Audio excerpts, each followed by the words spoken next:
यही ऊर्जा है और यही शक्ति है और यही प्रेरणा है। यहां पर आकर न चाह करके भी 24 घंटे भगवान का नाम कानों में सुनाई पड़ता है। रात में सो तब भी कहीं कीर्तन हो रहा है,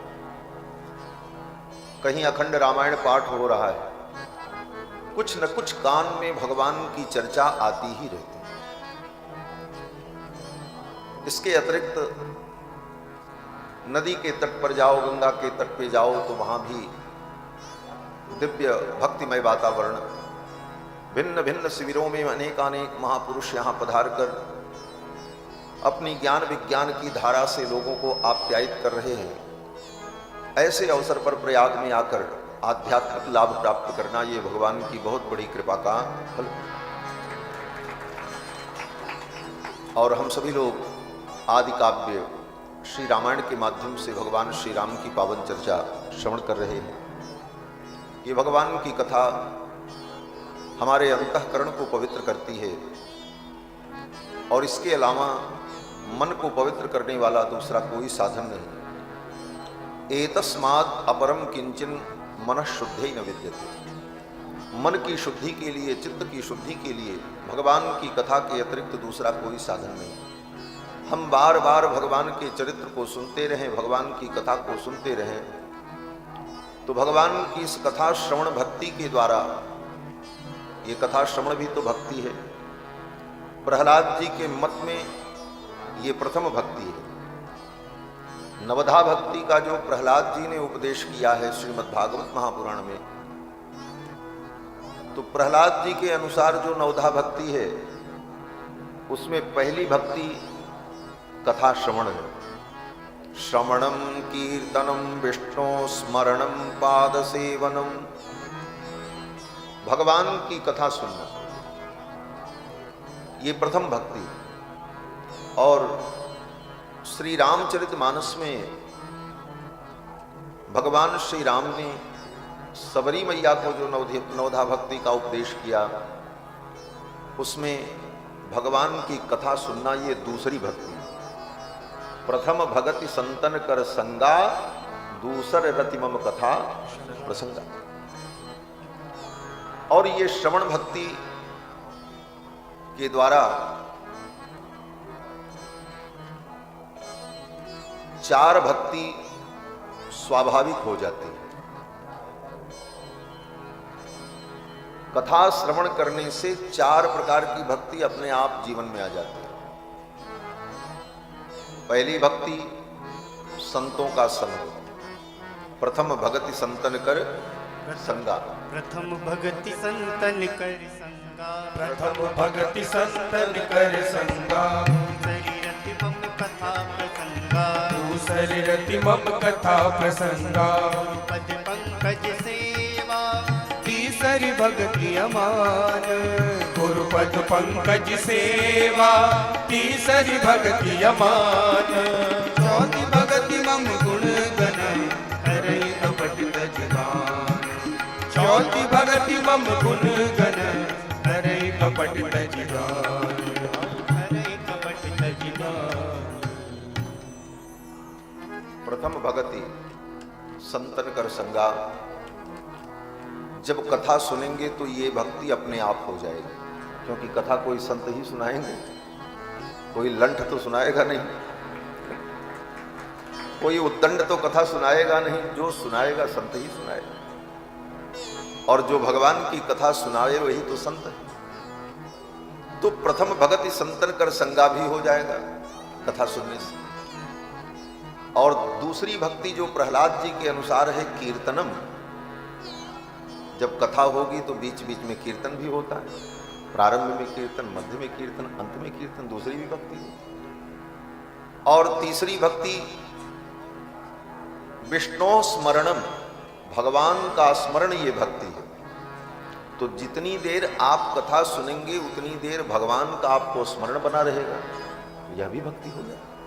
तो कथा श्रवण से सत्संग रूपी भक्ति, भगवन नाम संकीर्तन रूपी भक्ति और भगवान की भगवान की स्मरण रूपी भक्ति, ये तीनों प्रकार की भक्ति हो जाती है। श्रवणम कीर्तनम विष्णु स्मरणम पाद सेवनम। और ये प्रथम भक्ति श्रवण भक्ति अगर हो तो भगवान की ये कथा हमारे अंतःकरण को पवित्र कर देती है, धुल देती है। रघुबर भगति बारी छालित चित, बिन प्रयास ही सूझे, तुलसीदास कह चिद विलास जग बूझत बूझत बूझे। जिस चिद विलास तत्व को बड़े बड़े ज्ञानी बूझते बूझते थक जाते हैं, नहीं बूझ पाते, उस तत्व को भगवान की कथा श्रवण करते करते व्यक्ति को बड़ी सरलता से बोध हो जाता है। वेद पढ़ो, रामायण पढ़ो, गीता पढ़ो, पुराण पढ़ो, उनकी व्याख्याएं पढ़ो, अद्वैत क्या है, विशिष्टाद्वैत क्या है, शुद्धाद्वैत क्या है, जीव तत्व क्या है, ब्रह्म तत्व क्या है, इन सब विवेचनों को शास्त्रों में पढ़ करके व्यक्ति तब जिस बात को समझता है, वह बात केवल कथा व्यक्ति श्रवण करता रहे तो सारी बातें उसे धीरे धीरे समझ में आ जाती, उसे पढ़ना नहीं पड़ता। क्योंकि पढ़ी पढ़ाई, बनी बनाई, समझी समझाई बात उसे सीधे सीधे मिल जाती है और बात हृदय में उतर जाती है। भगवान श्री रघुनंदन के दरबार में कुश और लौ इस रामायण की पुण्य गाथा को सुना रहे हैं। कल के प्रसंग में आप सभी लोगों ने श्रवण किया कि जब कुश और लौ ये दोनों भाई भगवान की कथा का गान करते हुए मार्ग पर चल रहे थे, तब तक उधर से रथ पर बैठकर भगवान श्री राम आ रहे थे। रथ्यासुराज मार्गेषु ददर्श भरताग्रजः। रथ्यासुराज मार्गेषु ददर्श भरताग्रजः। भरताग्रज श्री रघुनंदन ने इन दोनों कुमारों को रामायण का गान करते हुए देखा तो आदर पूर्वक अपने दरबार में बुलाया और अपने राज दरबार में कथा सुनाने के लिए कहा। कुशलव दोनों भाई राम जी के दरबार में कथा सुनाने लगे। मार्ग पद्धति से भगवान की कथा दो पद्धति से गाई जाती है, एक मार्ग पद्धति और एक देशी पद्धति। जिस भाषा को समझने वाले अधिक लोग हों, उस भाषा में भगवान के गुण का वर्णन करना, भगवान की लीलाओं का वर्णन करना, ये मार्ग पद्धति।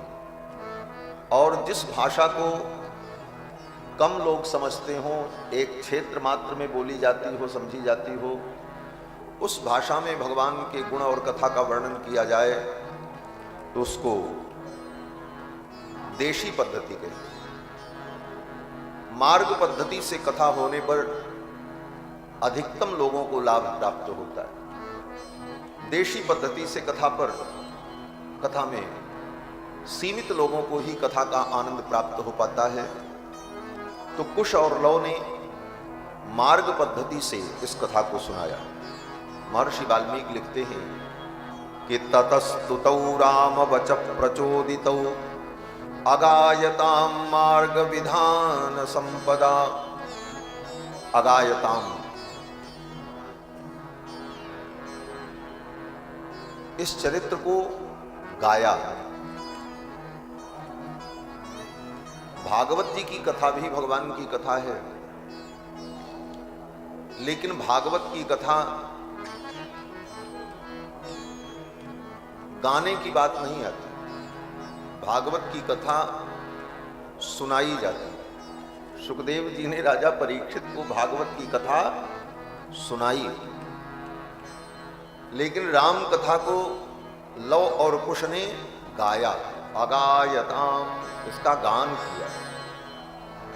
इसीलिए गोस्वामी जी महाराज भी कहते हैं, यह चरित जे गावही हरिपद पावही तेन परहि भव कृपा। जब प्रसंग आता है तो गोस्वामी जी यही कहते हैं, जे गावही यह चरित सम्हारे ते यही ताल चतुर रखवारे। तो राम कथा को कुश और लौ ने गाया। अगायताम मार्ग विधान संपदा सचापि राम परिषद्गतः शनैर्बुभूषया सक्तमना बभूव। भगवान श्री राम इस कथा को सुनकर के अभिभूत हुए और अपने सिंहासन से उतरकर सामान्य श्रोता के समान परिषद में बैठकर, लोगों के बीच में बैठकर राम जी ने इस कथा को श्रवण किया।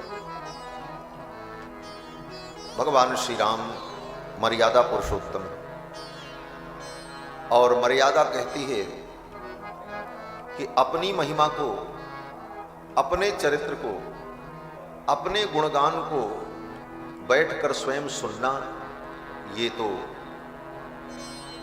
मर्यादित पुरुष का लक्षण नहीं है। फिर राम जी ने इस रामायण को, अपने चरित्र को क्यों सुना?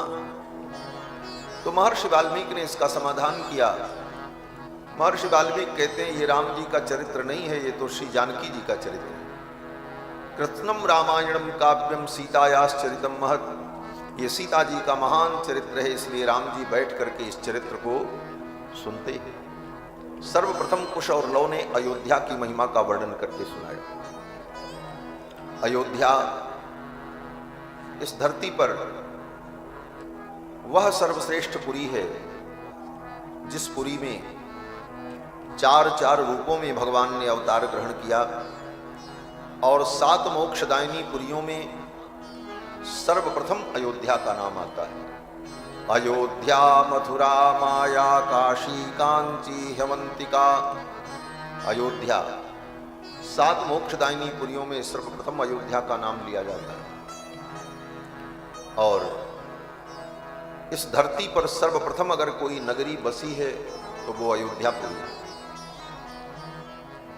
मनुना मानवेंद्रेण या पुरी निर्मिता स्वयं। मानवेंद्र मनु के द्वारा अयोध्यापुरी बसाई गई और अयोध्या में जितने राजा हुए, महर्षि वाल्मीकि कहते हैं कि सर्वा पूर्वमियम येषाम आसीत कृत्स्ना वसुंधरा। ये संपूर्ण वसुंधरा, संपूर्ण वसुंधरा अयोध्या के राजाओं के द्वारा शासित होती चली आई। अयोध्या में जो राजा हुए वो पूरे संसार पर शासन करने वाले, पूरी धरती पर शासन करने वाले चक्रवर्ती सम्राट। और ये राज्य उनको किसने दिया था?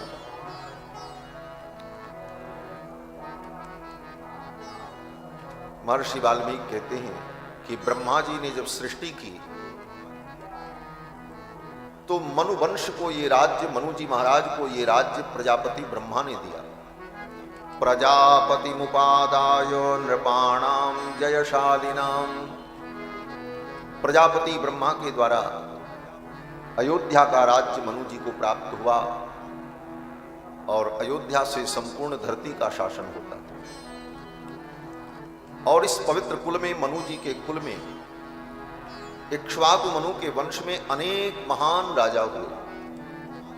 महाराज इक्ष्वाकु, विकुक्ष, रघु, अज, सगर, ऐसे ऐसे महान धर्मात्मा राजा इस वंश में हुए और सभी वैष्णव और भगवान के परम भक्त। महर्षि वाल्मीकि कहते हैं कि येषां ससगरो नाम सागरो ये न खानितः। इसी वंश में एक राजा सगर हुए जिनकी महिमा उनके नाम में छिपी हुई है। क्या है नाम इनका? बोले सगर। सगर नाम इनका क्यों पड़ा? बोले ये जब मां के गर्भ में थे तो इनकी सौतेली मां ने इनकी मां को विष दे दिया था, लेकिन उस विष के कारण भी उनकी मृत्यु नहीं हुई और विष को आत्मसात कर लिया। गर माने विष, और गर के सहित जो पैदा हुए वो कौन है? सगर। और इन्होंने क्या कमाल किया? कहते हैं सगर ने सागर बना दिया। इस धरती पर जो सागर है, जिसको समुद्र कहते हैं, उस सागर को, समुद्र को किसने बनाया? महर्षि वाल्मीकि आदि कवि कहते हैं कि इक्ष्वाकु वंश के राजा सगर के द्वारा ये सागर बना गया। सागरो ये न खानितः, जिन्होंने सागर को खोदा, कोई कुआं खोदता है, कोई राजा बड़े धर्मात्मा होते हैं तो कुआं खुदवा देते हैं, तालाब बनवा देते हैं, बावड़ी खुदवाते हैं। लेकिन अयोध्या के राजा सगर ने कहा तावड़ी और बावड़ी और कुआं ये तो छोटे छोटे जलाशय हैं, मैं इतना बड़ा जलाशय बना दूं जिस जल से संपूर्ण धरती आप्यायित हो। और महाराज सगर ने सागर बना डाला। ये शाम सगरो नाम सागरो ये न खानिता। और इसी कुल में महाराज इक्ष्वाकु जो परम धर्मात्मा राजा थे। इक्ष्वाकु, इक्ष्वाकु का मतलब इक्ष्व माने गन्ना और बाक माने वाणी। जिसकी वाणी गन्ने के रस के समान मीठी हो, ऐसी वाणी बोलने वाले महाराज जो थे वो इक्ष्वाकु। और वे इक्ष्वाकु मनु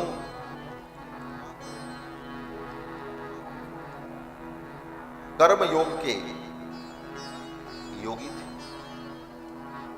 श्रीमद् भगवत गीता में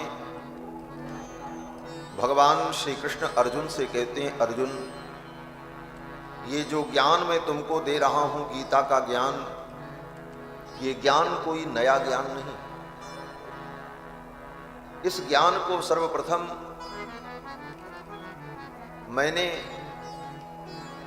विवस्वान सूर्य को दिया था।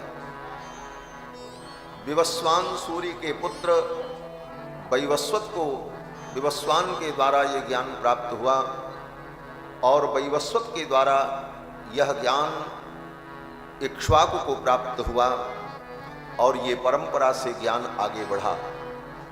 लेकिन कालांतर में यह ज्ञान, यह योग नष्ट हो गया।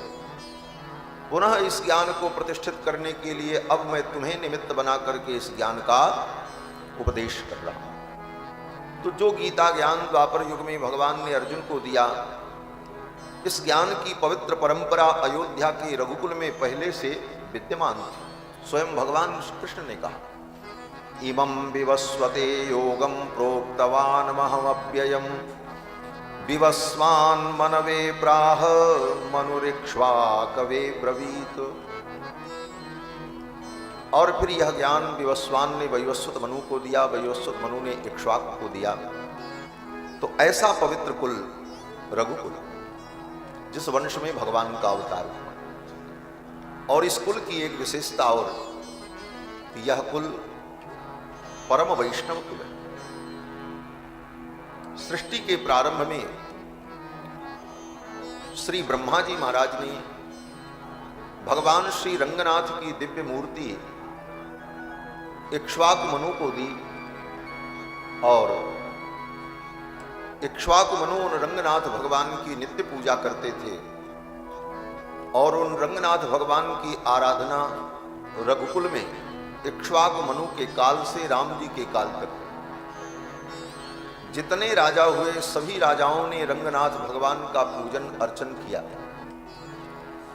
यह वंश परम वैष्णव, परम भागवत वंश है। ये विचार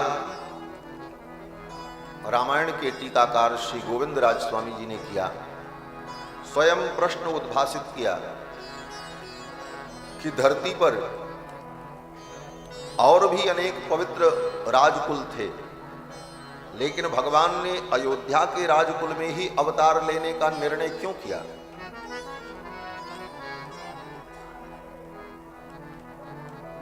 दशरथ जी के कारण। बोले दशरथ जी महाराज तो ये नहीं सोचे थे कि भगवान मेरे पुत्र बनेंगे, वो तो पुत्र प्राप्ति के लिए प्रयास किया। लेकिन भगवान ने उस अनुष्ठान में माध्यम बनकर अयोध्या में अवतार लेने का विचार किया। वाल्मीकि जी कहते हैं कि पितरम रोचयामास तदा दशरथम नृपम। राजा दशरथ को पिता बनाने की रुचि भगवान के अंदर पड़ी। लोग कहते हैं अयोध्या में राम जी को कौन लेकर के आया? कोई कहता है हम राम जी को लेकर के आए।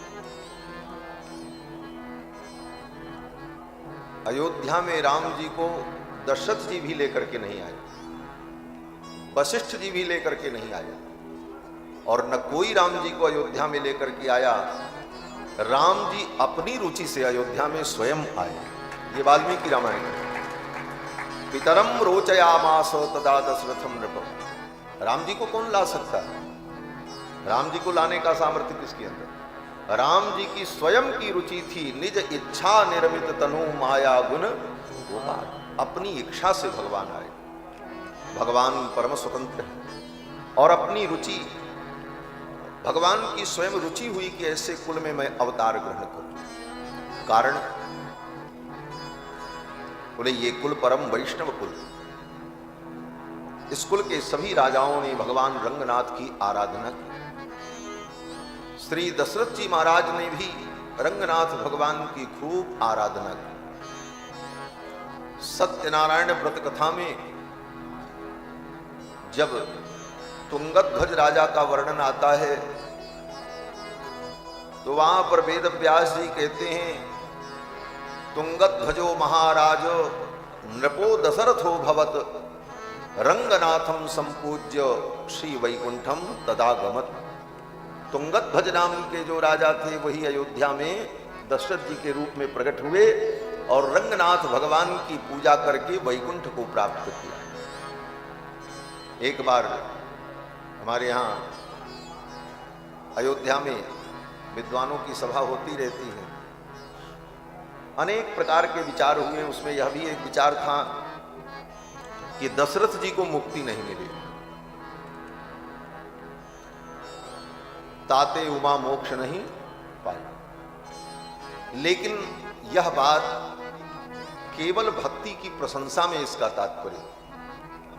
मुक्ति तो दशरथ जी को भी मिली। और प्रमाण क्या है? बोले वेद व्यास जी की वाणी से बड़ा प्रमाण क्या हो सकता है? और वेद व्यास जी कहते हैं, तुंगध्वजो महाराज नृपो दशरथो भवत रंगनाथम संपूज्य श्री वैकुंठम तदा गमन। रंगनाथ भगवान की पूजा करके वैकुंठ को प्राप्त कर लिए। और वैकुंठ को प्राप्त करना, भगवत धाम को प्राप्त कर लेना, इसी का नाम तो मुक्ति है। मुक्ति कोई अलग चीज थोड़ी, भगवत धाम की प्राप्ति। तो यह पवित्र कुल, इक्ष्वाकु का कुल, इतना पवित्र कुल, जिस कुल में सभी वैष्णव महात्मा, बड़े बड़े महापुरुष, बड़े बड़े राजा हुए, इसीलिए भगवान ने इस कुल में अवतार लेने का विचार किया। अयोध्यापुरी स्वयं भगवान का रूप है, परब्रह्म का स्वरूप है अयोध्यापुरी। रुद्रयामल ग्रंथ में भगवान शंकर अयोध्यापुरी की महिमा का जब वर्णन करते हैं तो कहते हैं कि अयोध्या च परम ब्रह्म सरयू सगुण पुमान तन्निवासी जगन्नाथ सत्यम सत्यम वदामि। अयोध्या स्वयं पर ब्रह्म का स्वरूप है। सरयू जी सगुण ब्रह्म है और अयोध्या में निवास करने वाले जो प्राणी हैं, कीट पतंग मनुष्य वानर पशु पक्षी, वो सब क्या हैं? भगवान शंकर कहते हैं तन्निवासी जगन्नाथ। अयोध्यावासी जो है वो सब जगन्नाथ के स्वरूप है। अयोध्यावासिनः सर्वे जगन्नाथस्य मूर्तयः। अयोध्या में जो वास कर ले वो जगन्नाथ का स्वरूप ही हो जाता है मानो। ऐसी दिव्य अयोध्यापुरी 7 मोक्षदायिनियों में, मोक्षदायिनी पुरियों में सर्वश्रेष्ठ, और जहां पर बड़े बड़े वेद के विद्वान, षडंग वेद विदुषाम क्रतुप्रवरयाजिनाम, जहां पर षडंग वेद के विद्वान, यज्ञ यागादि कर्म करने वाले पवित्र ब्राह्मण निवास करते, बड़े बड़े वीरों का निवास, ऐसी दिव्य अयोध्यापुरी। अयोध्यापुरी का बड़ा सुंदर वर्णन एक सर्ग में कुश और लौ ने किया। उस अयोध्यापुरी के राजा महाराज श्री दशरथ परम धर्मात्मा, तस्याम पुर्याम अयोध्यायाम वेदविद सर्वसंग्रह। उस अयोध्यापुरी में वेदविद सर्वसंग्रह, सब प्रकार के संग्रह से युक्त, दीर्घदर्शी महातेजा, महातेजस्वी और दीर्घदर्शी, पौर जानपद प्रिय, अपने जनपद के नागरिकों को परम प्रिय, इक्ष्वाकुणाम अतिरथो, जो इक्ष्वाकु वंश के अतिरथी वीर हैं और बहुत बड़े याज्ञिक यज्वा। दशरथ जी महाराज ने बड़े बड़े यज्ञ किए, अनेक वाजपेयी यज्ञ, श्रौतामणि यज्ञ, अनेक चयन याग महाराज दशरथ ने अपने जीवन में किया। महर्षि वाल्मीकि के मित्र दशरथ जी महाराज महर्षि वाल्मीकि के मित्र हैं। अपने मित्र के सद्गुणों को अनुभव करते हुए महर्षि वाल्मीकि कहते हैं, इक्ष्वाकुणाम अतिरथो, इक्ष्वाकु कुल के अतिरथी वीर, यज्वा धर्म परोवशी। और दशरथ जी महाराज बहुत बड़े यज्वा हैं, बड़े बड़े यज्ञों को उन्होंने किया। क्षत्रियों का ये धर्म है, राजाओं का धर्म है कि यज्ञ के द्वारा, प्रभूत धन संपत्ति के द्वारा, बड़े बड़े यज्ञों के द्वारा परमात्मा की, यज्ञ पुरुष की वो आराधना करें। दशरथ जी महाराज ने ऐसे अनेक यज्ञ किए। धर्म परो और धर्म परायण है, वशी, अपने इंद्रियों को, अपने मन बुद्धि चित्त को अपने वश में कर रखा है, ऐसे धर्मपरायण यज्वा, अतिरथी, दीर्घदर्शी, इतनी विशेषताएं दशरथ जी महाराज बोले। ये सब विशेषताएं तो ऋषियों में होती हैं, तो वाल्मीकि जी कहते हैं इनको किसी ऋषि से कम मत समझो। महर्षि कल्पो राजर्षि। ये दशरथ जी कौन है? बोले महर्षि कल्प। महर्षि कल्प का मतलब, कल्प माने समान, समकक्ष। महर्षि कल्प, ये महर्षि के समान है, महर्षि तो नहीं है परंतु किसी महर्षि से कम नहीं है। महर्षि कल्प, जहां पर यह कल्प शब्द जुड़ जाए उसका यही अर्थ होता है, महर्षि कल्प। ये महर्षि के समान हैं, राजर्षि हैं, त्रिषु लोकेषु विस्तृतः, और तीनों लोकों में इनकी ख्याति और इनका यश गाया जाता है। दशरथ जी धरती पर राज्य करते थे, लेकिन उनकी कीर्ति स्वर्ग में भी गाई जाती थी। कितने बड़े धर्मात्मा हैं, सत्यवादी हैं, सेवा परायण हैं, भगवान के भक्त हैं और परम वीर हैं। स्वर्ग में देवराज इंद्र को भी युद्ध में सहायता की आवश्यकता होती थी तो दशरथ जी महाराज की सहायता लेते थे। नियम तो यह है कि धरती पर रहने वाले लोगों की सहायता स्वर्ग में रहने वाले देवता करते हैं। दैवाधीनम जगत सर्वम, ये सारा संसार देवताओं के अधीन है। और देवता बोले देवता मंत्र के अधीन है। दैवाधीनम जगत सर्वम मंत्राधीनं च देवता, और देवता मंत्र विधि और यज्ञ के अधीन है। मंत्राधीनं च देवता, ते मंत्रा ब्राह्मणाधीना, और वो मंत्र वो विधियां बोले ब्राह्मण के अधीन है। तस्मात् ब्राह्मण देवता, इसलिए ब्राह्मण को देवता कहा है। तो बोले सबसे बड़ा देवता है। स्वर्ग में बैठे हुए देवता भी भूखों मर जाएं अगर ये धरती पे ब्राह्मण देवता न है, कौन उनको खिलाएगा? स्वर्ग में कोई खेती होती नहीं होती और न वहां खाने का कोई साधन होता है। इस धरती पर जब विप्र लोग, ब्राह्मण लोग यज्ञ करते हैं, देवाराधन करते हैं, तो उसी यज्ञ देवाराधन से देवताओं का पोषण होता है। परस्परम भावयन्तः श्रेयः परम अवाप्स्यथ। गीता में भगवान श्री कृष्ण कहते हैं कि धरती पर रहने वाले मनुष्य यज्ञ यागादि कर्मों के द्वारा देवताओं का पोषण करते हैं, तब वे देवता धरती पर रहने वाले लोगों का पोषण करते हैं। यह परस्पर आदान प्रदान है। तो देवता के अधीन जगत है, परंतु वे देवता भी युद्ध में सहायता के लिए दशरथ जी के पास आते हैं। ऐसे वीर श्री दशरथ जी महाराज महर्ष कल्पो राजर्षि त्रिसुलोकेषु विश्रुतः बलवान निहिता मित्रो मित्रवान विजितेन्द्रिय, और अत्यंत बलवान श्री दशरथ जी महाराज, और अपने सभी अमित्रों को, शत्रुओं को जिन्होंने पराजित कर दिया, और श्रेष्ठ मित्रों से जो युक्त हैं, मित्रवान विजितेन्द्रिय, जिन्होंने अपनी इंद्रियों को, अपने विषयों को जीत लिया है। धन के संचय में और धान्य के संचय में इंद्र और कुबेर से भी ज्यादा बड़ा खजाना जिनके पास है, ऐसे श्री दशरथ जी।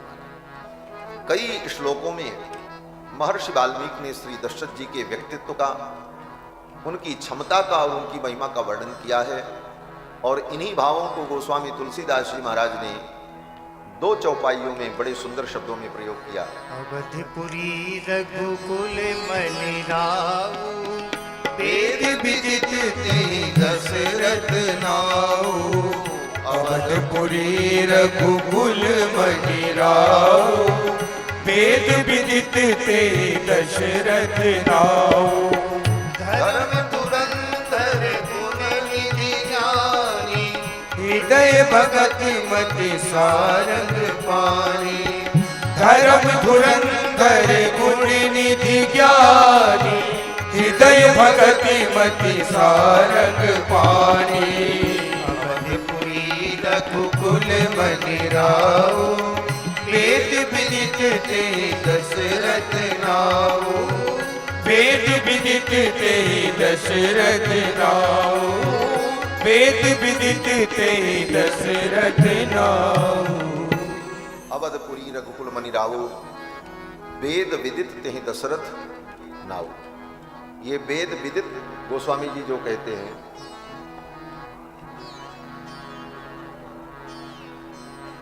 यहां वाल्मीकि रामायण में भी महर्षि वाल्मीकि ने वेद विद कहा, इसीलिए ठीक उसी शब्द को गोस्वामी जी ने भी अपने ग्रंथ में उपयुक्त किया।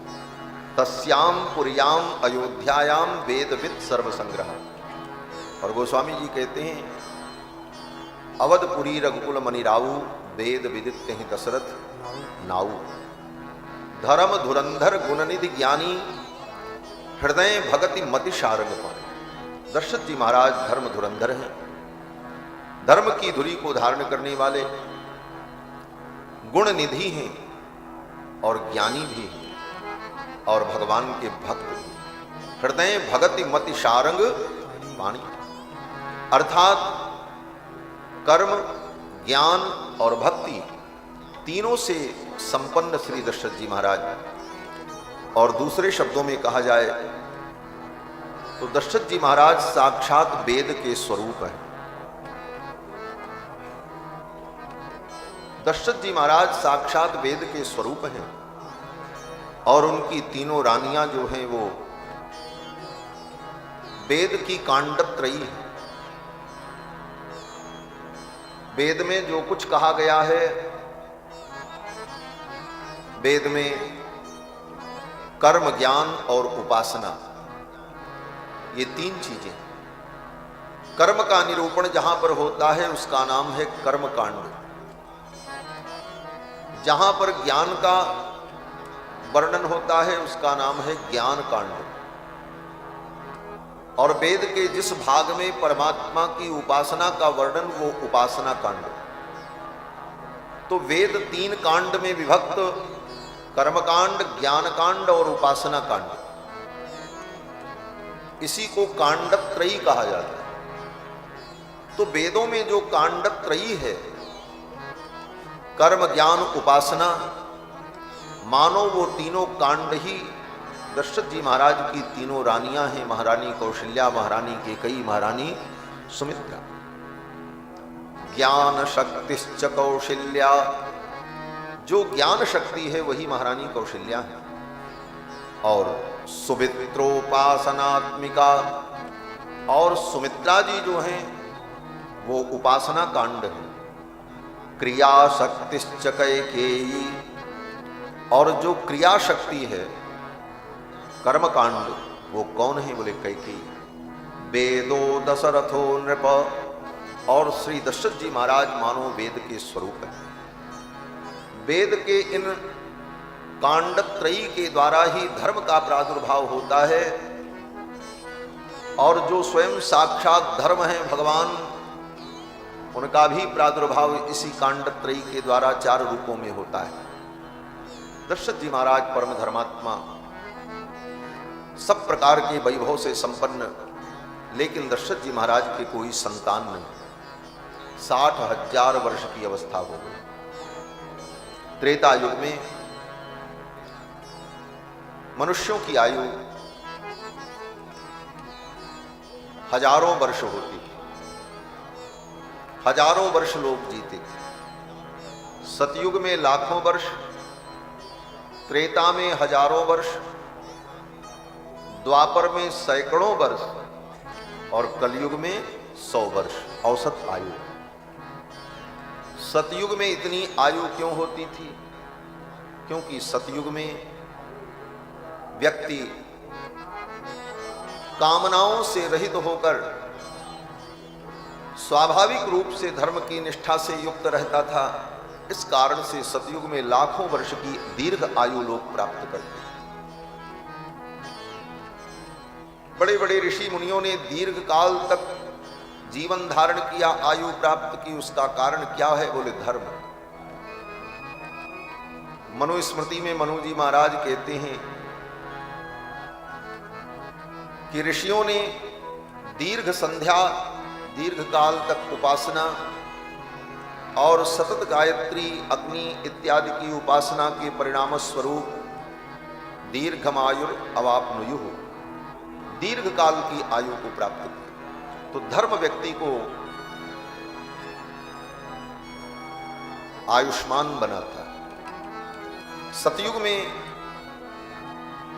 कामनाएं नहीं होती थी, लोग निष्काम होते थे और कर्तव्य समझकर धर्म का पालन करते थे, इसलिए दीर्घ काल की आयु लाखों वर्ष की आयु होती। त्रेता युग आते आते उनके अंदर कामनाएं उत्पन्न होने लगी, क्योंकि सतयुग में धर्म के 4 चरण, त्रेता युग आते आते 1 चरण घटने लगा, तो लोगों के अंदर कामना उत्पन्न हुई। तो महर्षियों ने विचार किया कि कामना के लिए अगर ये लोग कुछ और करने लग जाएंगे, दूसरे मार्ग में प्रवृत्त होंगे, तो इनका पतन हो जाएगा। इसीलिए वेद मार्ग से ही कामना इनकी पूरी हो। इसीलिए त्रेता युग में यज्ञ यागादि की प्रक्रिया प्रारंभ हुई। यद्यपि यज्ञ यागादि कर्म हर युगों में थे, लेकिन त्रेता युग में विशेष रूप से काम्य कर्मों की, काम्य यज्ञों की प्रवृत्ति लोगों में उत्पन्न हुई। उसका नाम त्रेता इसीलिए। त्रेता के बाद द्वापर, तो लोग सोचते हैं 2 के पहले 3, इसलिए द्वापर के पहले त्रेता। वो संख्या की दृष्टि से विचार करने लगे, लेकिन वहां त्रेता से तात्पर्य 3 और 2, द्वापर से 2 ऐसा नहीं। त्रेता से तात्पर्य है कि जिस युग में त्रेताग्नि चयन, 3 प्रकार की अग्नियों को स्थापित करके यज्ञ यागादि कर्मों में मनुष्यों की प्रवृत्ति बढ़ती है और उन यज्ञों के द्वारा सकाम कर्मों को करने की रुचि बढ़ती है, उस युग का नाम त्रेता युग। त्रेता युग को यज्ञ युग कहा जाए तो अतिशयोक्ति नहीं होगी।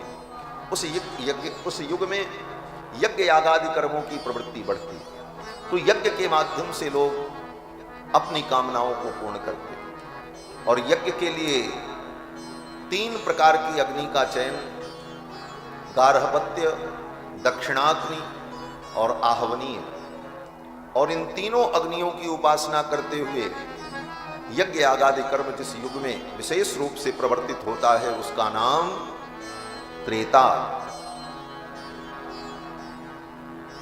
तो त्रेता युग में यज्ञ यागादि कर्मों की प्रवृत्ति होती है और लोगों के अंदर कामनाएं उत्पन्न होती हैं, और कामनाओं की पूर्ति के लिए यज्ञ को साधन बनाया।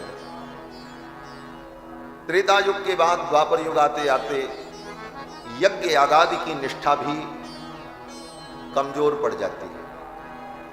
तब भिन्न भिन्न देवताओं की उपासना और उनके मंत्र जपादि के द्वारा जीव अपनी विभिन्न कामनाओं को पूरा करने में प्रवृत्त होता है। तो वो द्वापर युग वेद मार्ग से और दूर जाने के कारण द्वापर युग आते आते लोगों की आयु और कम होने लगती है, सैकड़ों वर्षों की होती है। कलयुग आने पर वेद मार्ग से दूर जाकर लोग तंत्र मंत्र और अनेक प्रकार की अघोर आराधना, मनमुखी आराधनाओं में लोग प्रवृत्त होते हैं। कामनाओं के परवश होकर, वैदिक मार्ग से विमुख होकर मनमानी उपासनाओं में उनकी प्रवृत्ति होती है। उसका परिणाम बोले कलयुग में आयु क्षीण होने लगती है और अधिकतम 100 वर्ष की आयु, वह भी आयु व्यक्ति पूर्ण नहीं कर पाता। ये कलयुग। तो त्रेता युग में इसी बात को श्रीमद् भागवत महापुराण में वेद व्यास जी महाराज ने कहा, शुक्लो रक्तस तथा पीतो इदानीम कृष्णताम गता। भगवान कृष्ण के अवतार के प्रसंग में वेद व्यास जी कहते हैं, शुक्लो रक्तस तथा पीतो। सतयुग में भगवान का अनुभव शुद्ध धवल रूप में अपने अंतःकरण में ही ज्ञानानुष्ठान के द्वारा लोगों को भगवान की अनुभूति होती, इसलिए भगवान शुक्ल वर्ण सतयुग में। शुक्लो रक्तः, त्रेता युग आने पर भगवान रक्त वर्ण।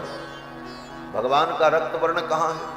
बोले त्रेता युग में भगवान यज्ञ स्वरूप में पूजित होते हैं और यज्ञ के रूप में भगवान का अनुभव प्रारंभ होता है, इसलिए अग्नि का वर्ण रक्त वर्ण है। इसलिए वेद व्यास जी ने कहा, शुक्लो रक्त तथा पीतः।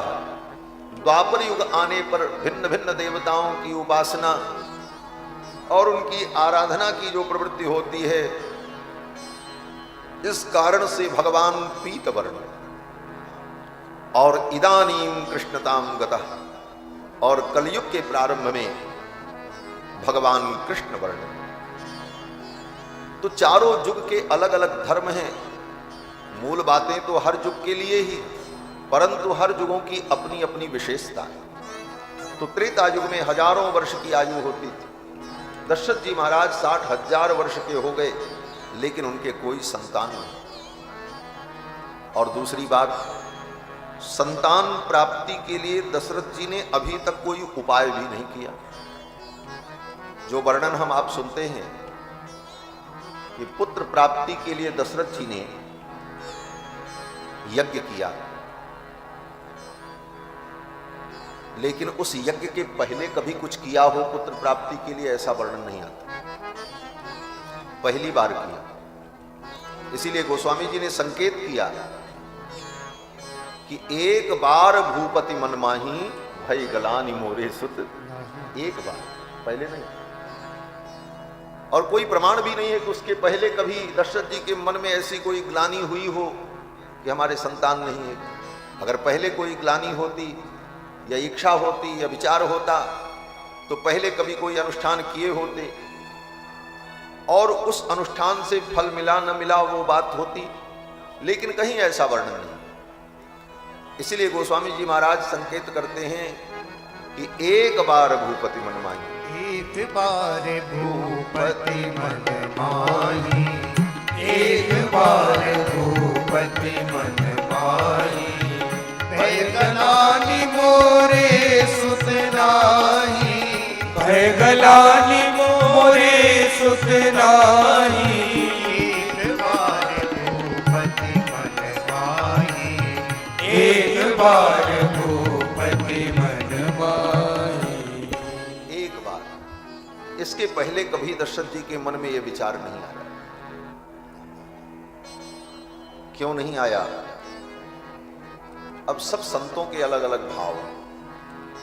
कोई महापुरुष कहते हैं कि दशरथ जी के मन में पुत्र प्राप्ति का विचार इसलिए नहीं आया कि दशरथ जी पूर्व जन्म में स्वयंभू मनु और शत्रुपा थे। महारानी कौशल्या और दशरथ पूर्व जन्म में स्वयंभू मनु और शत्रुपा थे।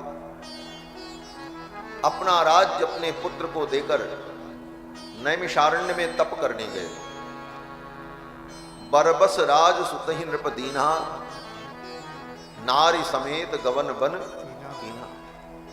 तीर्थ बर नैमिष विख्याता, परम प्रसिद्ध तीर्थ नैमिषारण्य में जाकर 23,000 वर्षों तक स्वयंभू मनु और शत्रुपा ने तपस्या की। इनकी तपस्या से भगवान प्रसन्न हुए।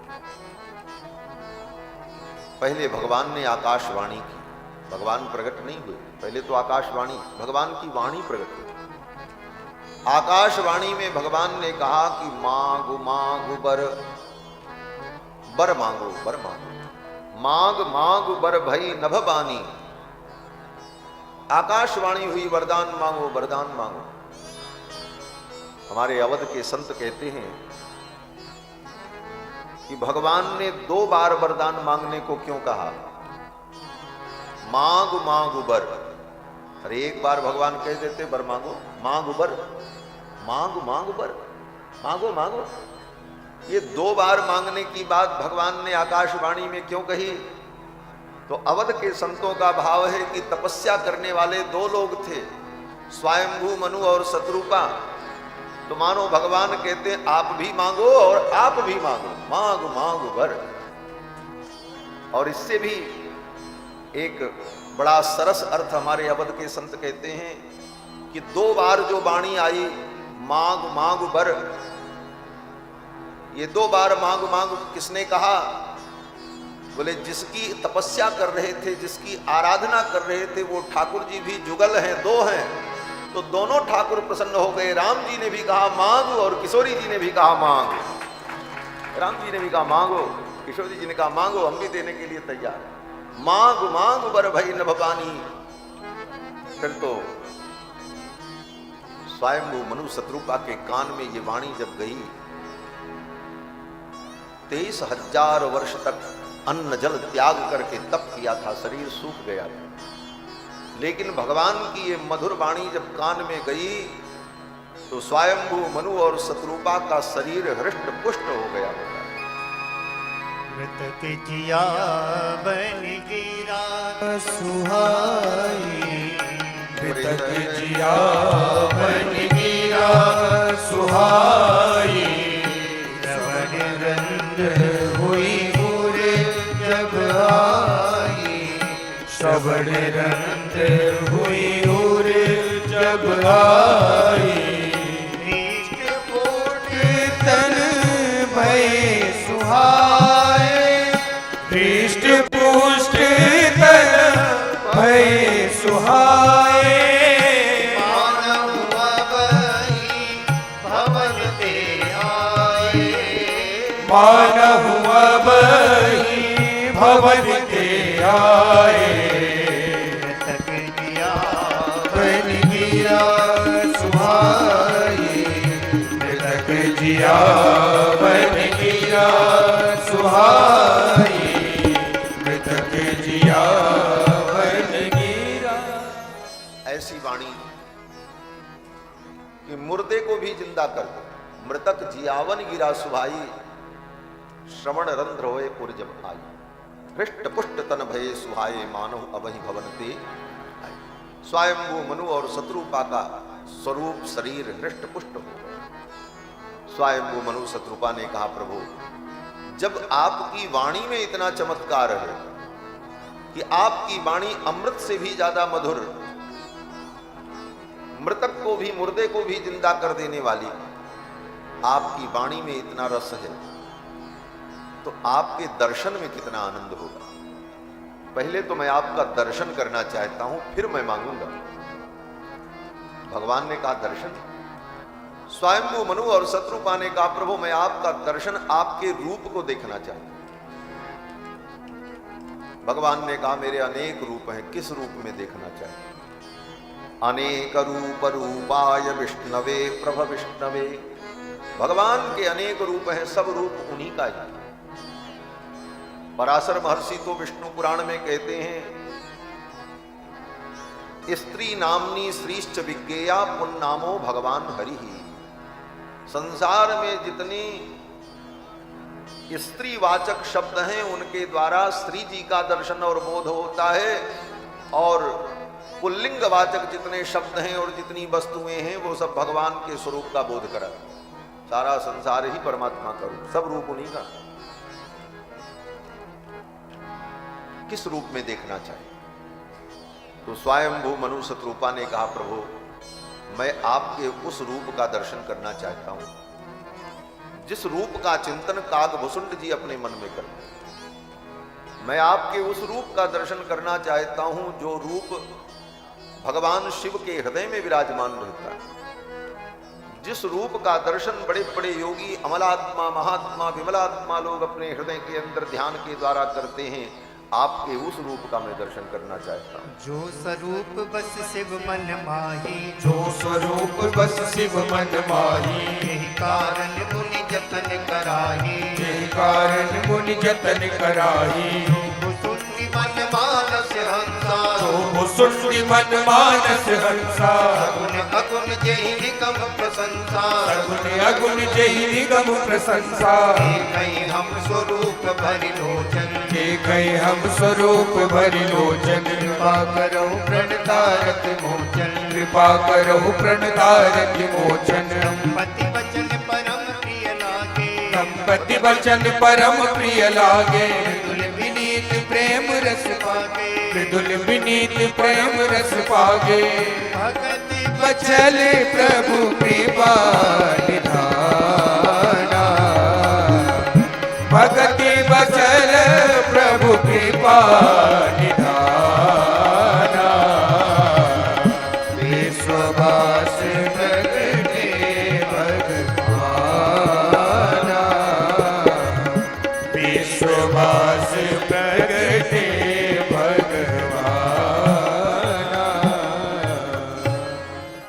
स्वयंभू मनु और शत्रुपा ने कहा, जो स्वरूप बस शिव मन माही, जेहि कारण मुनि जतन कराही। जो भुसुंड मन मानस हंसा, सगुन अगुन जेहि निगम प्रशंसा। देखई हम स्वरूप भरि लोचन, कृपा करो प्रणतारति मुझ। आपके उस रूप को मैं देखना चाहता हूं। भगवान प्रकट हो गए। भगत वछल प्रभु कृपा निधाना, विश्ववास प्रगटे भगवान। कौन से भगवान प्रकट हुए? गोस्वामी जी महाराज कहते हैं, विश्ववास प्रगटे भगवान।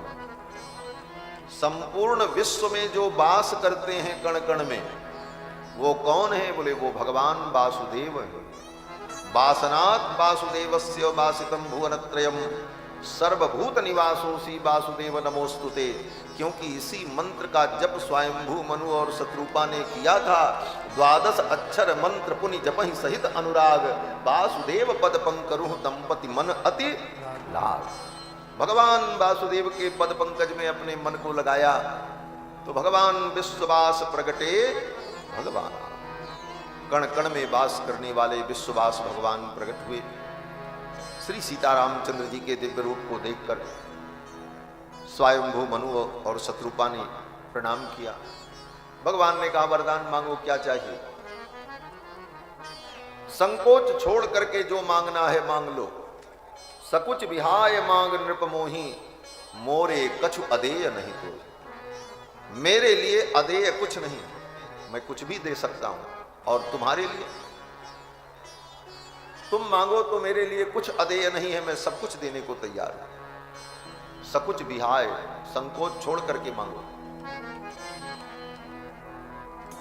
भगवान अंतर्यामी है। भगवान स्वयंभू मनु के मन की बात जान गए। स्वयंभू मनु मन में सोच रहे थे, इनसे मांगूं कि इनको मांगूं। स्वयंभू मनु ने सोचा, इनसे मांगे, इनको ही मांग ले। इनसे मांगने का कोई मतलब नहीं है, इनको मांगने का मतलब। लेकिन फिर संकोच लगा, इनको मैं कैसे मांग पाऊंगा? ये परमात्मा है, सर्वेश्वर है। भगवान इस भाव को जान गए, इसलिए भगवान ने कहा, सकुच विहाय, संकोच छोड़ो, मांग नृप मोही, हे राजन मुझे मांग लो। हाँ? ये तो कहा सकुचि बिहाई मांग निप मोही, सकुचि बिहाई मांग निप मोही। मोरे नहीं अदेय कछ तोरी, मोरे नहीं अदेय कछ तोरी। भगवान ने कहा सकुच बिहाय मांग नृप मोही, संकोच छोड़ करके मुझे मांग लो, तुम मुझे चाहते हो। लेकिन इसके बाद भी स्वयंभू मनु और शत्रुपा को संकोच लग गया। क्या संकोच हुआ? गोस्वामी जी महाराज कहते हैं जथा दरिद्र विबुध तर उपाई, बहु संपत्ति मांगत सकुचाई। कोई दरिद्र व्यक्ति हो और कल्प वृक्ष के नीचे चला जाए, कल्प वृक्ष तो उसकी हर इच्छा पूर्ण करने में समर्थ है, और भगवान तो कल्प वृक्ष ही है। भक्त वांछा कल्प तरु भगवान को कहा जाता है। भगवान की विशेषता क्या है? बोले भक्त वांछा कल्प तरु, भक्त की वांछा को, इच्छा को पूरा करने वाले जो कल्प तरु हैं, कल्प वृक्ष है। कल्प वृक्ष सब कुछ दे सकता है, लेकिन कोई दरिद्र व्यक्ति कल्प वृक्ष के नीचे गया, सोचने लगा कुछ मांग ले, तो मांगते मांगते बड़ी हिम्मत की, तो कल्प वृक्ष से कहा 1000 रुपए दे दो। कल्प वृक्ष बेचारा क्या करे? क्यों? बोले उससे ज्यादा उसके अंदर उस धन को प्राप्त करने की क्षमता नहीं थी, और साहस न हुआ, संकोच लग गया। तो गोस्वामी जी कहते हैं जथा दरिद्र विबुध तरुपाई, बहु संपत्ति मांगत सकुचाई। यह संकोच स्वयंभू मनु शत्रुपा में आ गया। हिम्मत तो की, लेकिन जब मांगे तो स्वयंभू मनु शत्रुपा ने क्या मांगा? कहा चाहूं तुम्हें। चाहते तो आपको ही, लेकिन जबान फिर लड़खड़ा गई, संकोच बीच में आ गया, और आगे जो शब्द आया चाहूं तुम ही समान सुख। चाहते तो तुमको हैं, लेकिन तुम नहीं तो तुम्हारे समान पुत्र हमको मिल जाए। चाहूं तुम ही समान सुख। भगवान ने कहा हमारे समान तो कोई हो नहीं सकता। आप सरिस खोजऊं कहाँ जाई, नृपतो तने होग मैं आई। मेरे समान तो मैं ही हूं, मैं ही पुत्र बनकर के आऊंगा। आप जब अयोध्या के राजा बनेंगे, अभी तो आप स्वर्ग में जाकर सुख भोगो, और जब आप अयोध्या के राजा बनोगे तब मैं आपका पुत्र बनूंगा। भगवान ने वचन दे दिया, आशीर्वाद। होइहूं अवध भुवाल तब मैं होब तुम्हार सुत। जब आप अयोध्या के राजा बनेंगे तब मैं आपका बेटा बनूंगा। हमारे अवध के संत कहते हैं देखो भगवान को अयोध्या से कितना प्रेम है। भगवान कहते हैं हम आपके पुत्र तो बनेंगे, लेकिन हमारी भी शर्त है। बोले क्या शर्त है? बोले आप अयोध्या के राजा बनोगे तो मैं आपका बेटा बनूंगा। अगर कहीं आप दिल्ली और दौलताबाद के राजा बन गए तो मैं आपका बेटा नहीं। मैं तो अयोध्या के राजा का बेटा बनना चाहता हूं। बोले ये अर्थ कहां लिखा है? बोले उसी में है। भगवान ने यही कहा होइहूं अवध भुवाल तब मैं होब तुम्हार। ये तब का अर्थ, तब मैं आपका बेटा बनूंगा, नहीं तो नहीं बनूंगा। तो इनको तो पता है कि भगवान ने वचन दिया था हम पुत्र बनकर के आएंगे। तो जब भगवान ने वचन दिया है कि हम पुत्र बनकर के आएंगे, तो पुत्र प्राप्ति के लिए मैं प्रयत्न क्यों करूं? इसीलिए दशरथ जी ने 60,000 वर्ष तक कोई प्रयत्न किया ही नहीं पुत्र प्राप्ति के। भगवान पर भरोसा करके बैठे रहे कि ठाकुर जी ने कहा है हम आएंगे तो आएंगे, वो तो झूठ नहीं बोल सकते। अब प्रश्न ये है कि जब भगवान ने कहा था तो फिर भगवान को आना चाहिए। इतनी प्रतीक्षा कराई। बोले भगवान आने को तैयार है, वचन भी दिया है, लेकिन भगवान ने मन में विचार किया कि गुरु की कृपा के बिना, गुरु के अनुग्रह के बिना अगर मैं इनको प्राप्त हो जाऊंगा तो गुरु की महिमा इस धरती से समाप्त हो जाए। बिना गुरु के भगवत तत्व की प्राप्ति नहीं होती। गुरु बिन भव निधि तरई न कोई, जो बिरंच शंकर समूह। गुरुपदेश मार्गेण सिद्धिर भवति नान्यथा। गुरु के उपदेश मार्ग से ही सिद्धि की प्राप्ति होती। वेद कहता है आचार्यादेव विदिता विद्या साधिष्ठम प्रापत। गुरु संबंध के बिना, आचार्य कृपा के बिना भगवान की प्राप्ति संभव नहीं। तो भगवान प्रतीक्षा करने लगे, मैं तो इनको प्राप्त होऊंगा, मैं इनका बेटा बनने को तैयार हूं, लेकिन गुरु की कृपा का एक बहाना तो बन जाए। भगवान भी जीव के कल्याण का बहाना ढूंढते हैं, कोई बहाना तो मिल जाए। और दशरथ जी महाराज ने कभी अपने गुरु जी से नहीं कहा कि आप कृपा करो हमें संतान की प्राप्ति। रोज वशिष्ठ जी दरबार में बैठते थे, बड़ी बड़ी समस्याओं का समाधान वशिष्ठ जी के द्वारा होता था। ब्रह्मपुत्र हैं वशिष्ठ जी महाराज, कोई ऐसी समस्या नहीं है जिसका निराकरण श्री वशिष्ठ जैसे महामुनि न कर सके। लेकिन आज तक दशरथ जी ने कभी वशिष्ठ जी से इस विषय पर चर्चा नहीं की कि हमारे कोई संतान न हो। करते तो वशिष्ठ जी कोई रास्ता बताते, और वशिष्ठ जी ने भी कभी इस विषय पर चर्चा दशरथ जी से नहीं की। ये भी बात 60,000 वर्ष हो गए, क्यों नहीं किया?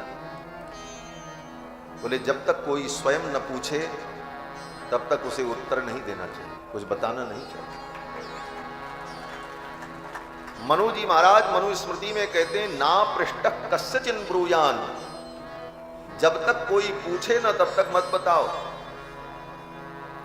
उसके अंदर जिज्ञासा उत्पन्न हो, उसके अंदर लालसा उत्पन्न हो, उसके अंदर जानने की इच्छा उत्पन्न हो तब बताओ। और अपने से तुम बताने लगोगे तो तुम्हारे बताने का कोई मूल्य नहीं रहेगा। मनु जी कहते हैं ना पृष्ठक कस्यचिन ब्रूयान। जब तक कोई पूछे ना तब तक उसे ज्ञानोपदेश मत करो, बताओ मत। फिर आगे कहते हैं न चान्याय न पृक्षता। और अन्याय पूर्वक अगर पूछे तब भी मत बताओ। अन्याय पूर्वक क्या है? क्या कोई लाठी लेकर के पूछेगा? सिर के ऊपर बंदूक रख करके कहेगा आप तुम हमको ज्ञानोपदेश करो? ऐसा तो नहीं हो सकता। तो मनु जी कहते हैं अन्याय पूर्वक अगर कोई पूछे तो उसे भी नहीं बताना चाहिए। तो अन्याय पूर्वक पूछने का तरीका क्या है? अन्याय का मतलब श्रद्धा भक्ति से रहित होकर चतुराई से अगर कोई कुछ जानना चाहे तो उसको भी नहीं बताना चाहिए। इसका समाधान हमारे गुरु जी बताते थे कि बहुत से ऐसे व्यक्ति होते हैं जो भीतर से तो उनके अंदर अभिमान है, विषय को जानते नहीं, और सामने वाला जानता है उससे सीखना तो चाहते हैं, पूछना तो चाहते हैं, लेकिन हम छोटे बन जाएंगे, हमारा अभिमान टूट जाएगा। तो क्या करते हैं? बोले दूसरे के द्वारा प्रश्न करवाते हैं। वो प्रश्न वहां जाकर के तुम ये प्रश्न करना और मैं दूर खड़ा रहूंगा, मैं भी सुन लूंगा। तो हमको छोटा भी नहीं बनना पड़ेगा और उनके सामने झुकना भी नहीं पड़ेगा और हम सीख लेंगे, जानते। बोले ये अन्याय है। ऐसे लोगों को ज्ञानोपदेश नहीं करना चाहिए। कोई व्यक्ति चतुराई पूर्वक पूछ रहा हो, कपट पूर्वक पूछ रहा हो, अभिमान से युक्त हो, उसके अंदर विनम्रता और श्रद्धा न हो, तो उसे उपदेश नहीं करना चाहिए। भगवान कृष्ण ने भी कहा कि श्रद्धावान लभते ज्ञानम तत्पर संयतेन्द्रिया। तो कोई पूछे तभी उसे उपदेश करना चाहिए। दशरथ जी ने कभी पूछा नहीं, इसलिए वशिष्ठ जी महाराज ने कभी कुछ उस विषय में चर्चा भी नहीं। तब बोले वशिष्ठ जी महाराज ने कभी चर्चा की। दशरथ जी के मन में पुत्र प्राप्ति की कामना उत्पन्न हो जाए और ये गुरु जी से कहें तो गुरु जी तो रास्ता बता दे। एक दिन मां अरुंधति ने वशिष्ठ जी से कहा, मुनिवर आप जैसे आचार्य को प्राप्त करके, आप जैसे गुरु को प्राप्त करके राजा दशरथ की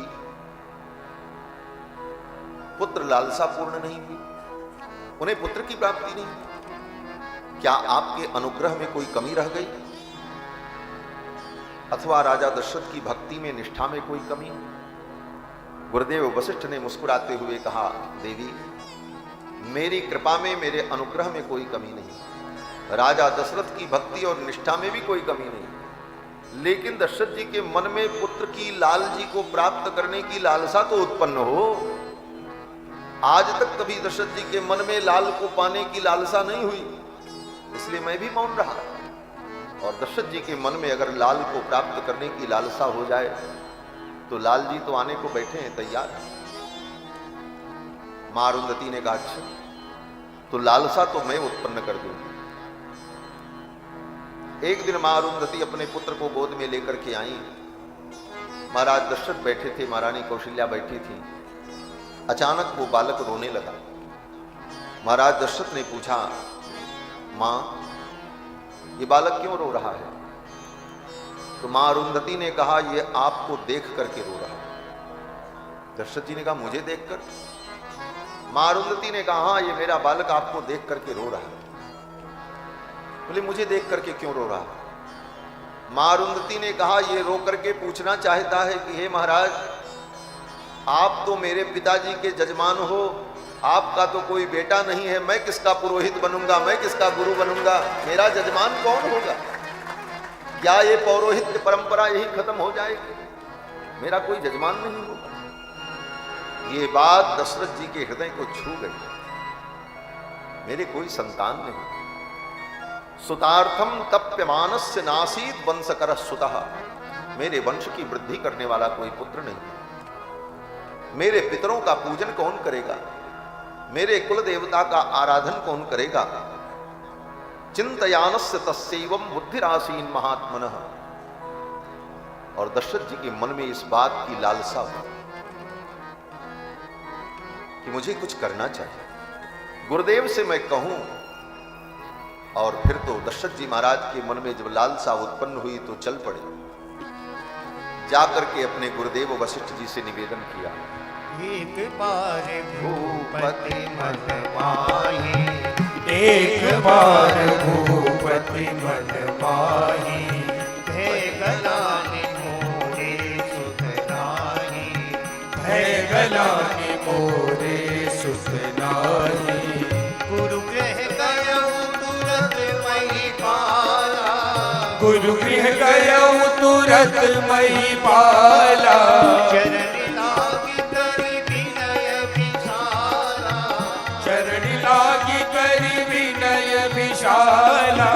निज दुख सुख सब गुरु ही सुनायो, निज दुख सुख सब गुरु ही सुनायो, कहे वशिष्ठ बहुविधि समझायो, कहे वशिष्ठ बहुविधि समझायो। दशरथ जी महाराज गुरुदेव वशिष्ठ के पास जाते हैं। ये मानस कल्प है।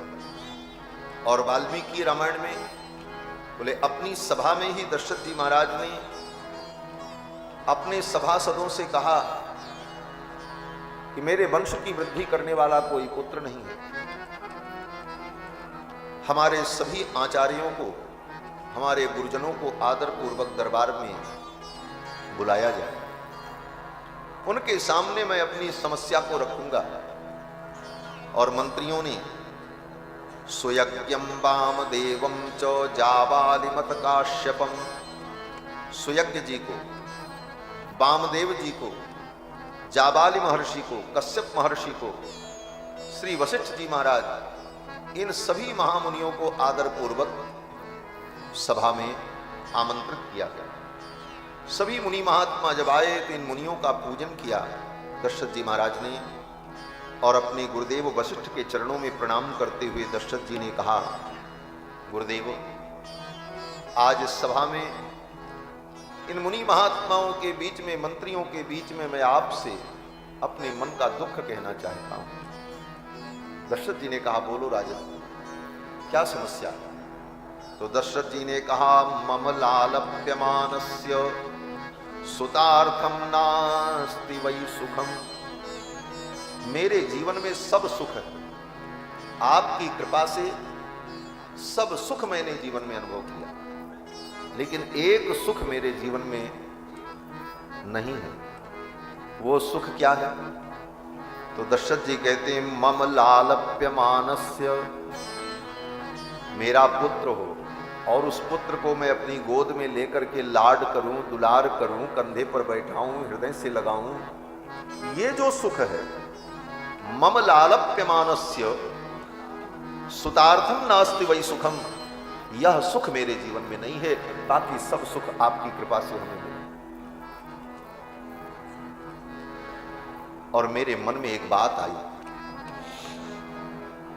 क्यों न पुत्र प्राप्ति के लिए मैं अश्वमेध यज्ञ करूं? सुतार्थम वाजिमेधेन किमर्थम न यजाम्यहम्, क्यों न पुत्र प्राप्ति के लिए मैं अश्वमेध यज्ञ करूं? इति निश्चिताम मतिम कृत्वा, मति को मैंने निश्चित किया है और मैंने विचार किया है कि पुत्र प्राप्ति के लिए क्यों न अश्वमेध यज्ञ करूं।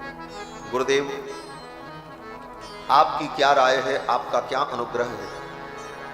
वशिष्ठ जी ने कहा, राजन तुमने बहुत सुंदर विचार किया, पुत्र प्राप्ति के लिए अश्वमेध यज्ञ करो और पुत्र की प्राप्ति होगी, धैर्य धारण करो। धरहु धीर हुई हैं सुत चारी। और कैसे पुत्र होंगे?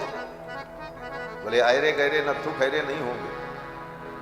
त्रिभुवन विदित भगत भय हारी, त्रिभुवन में जिनकी कीर्ति होगी और अपने भक्तों का भय हरण करने वाले होंगे। धरहु धीर हुई है सुत चारी, धरहु धीर हुई है सुत चारी, त्रिभुवन विदित भगत भयहारी, त्रिभुवन विदित भगत भयहारी। वशिष्ठ जी ने कहा, धैर्य धारण करो, 4 पुत्र होंगे। दशरथ जी तो एक पुत्र चाहते हैं, वशिष्ठ जी ने कहा 4 पुत्र होंगे। दशरथ जी ने मन में सोचा, चलो बहुत अच्छा हुआ, देर आए दुरुस्त आए, एक के जगह पे 4 पुत्र मिलेंगे। दशरथ जी का उत्साह अद्भुत हो गया और गुरुदेव वशिष्ठ से कहा, भगवान आपके निर्देश में ये यज्ञ हो, इसमें किसी प्रकार की कमी न हो और विधि पूर्वक यज्ञ संपन्न हो। फिर तो सरयू जी के उत्तर तट पर यज्ञ भूमि का निर्माण प्रारंभ हुआ। सरज्वाश्चोत्तरे तीरे यज्ञ भूमिर्विधीयताम, सरजू जी के उत्तर तट पर और मनोरमा नदी के दक्षिण तट पर, मनोरमा और सरयू के मध्य भूभाग में यज्ञ का आयोजन हुआ, यज्ञ की भूमि का निर्माण प्रारंभ हुआ। दशरथ जी ने कहा, गुरुदेव यज्ञ में किसी प्रकार की कोई कमी न होने पाए, क्योंकि यज्ञ में विधि की अगर कमी हो जाए, वस्तु का अभाव हो जाए, क्रियाओं का लोप हो जाए, तो असुर उस यज्ञ के फल को नष्ट कर देते। छिद्रम ही मृगयन्ते स्म विद्वांसो ब्रह्मराक्षसाः, विधिहीनस्य यज्ञस्य सद्यः कर्ता विनश्यति। विधि से हीन यज्ञ होने पर कर्ता का विनाश हो जाता, कर्ता को अभीष्ट फल की प्राप्ति नहीं होती।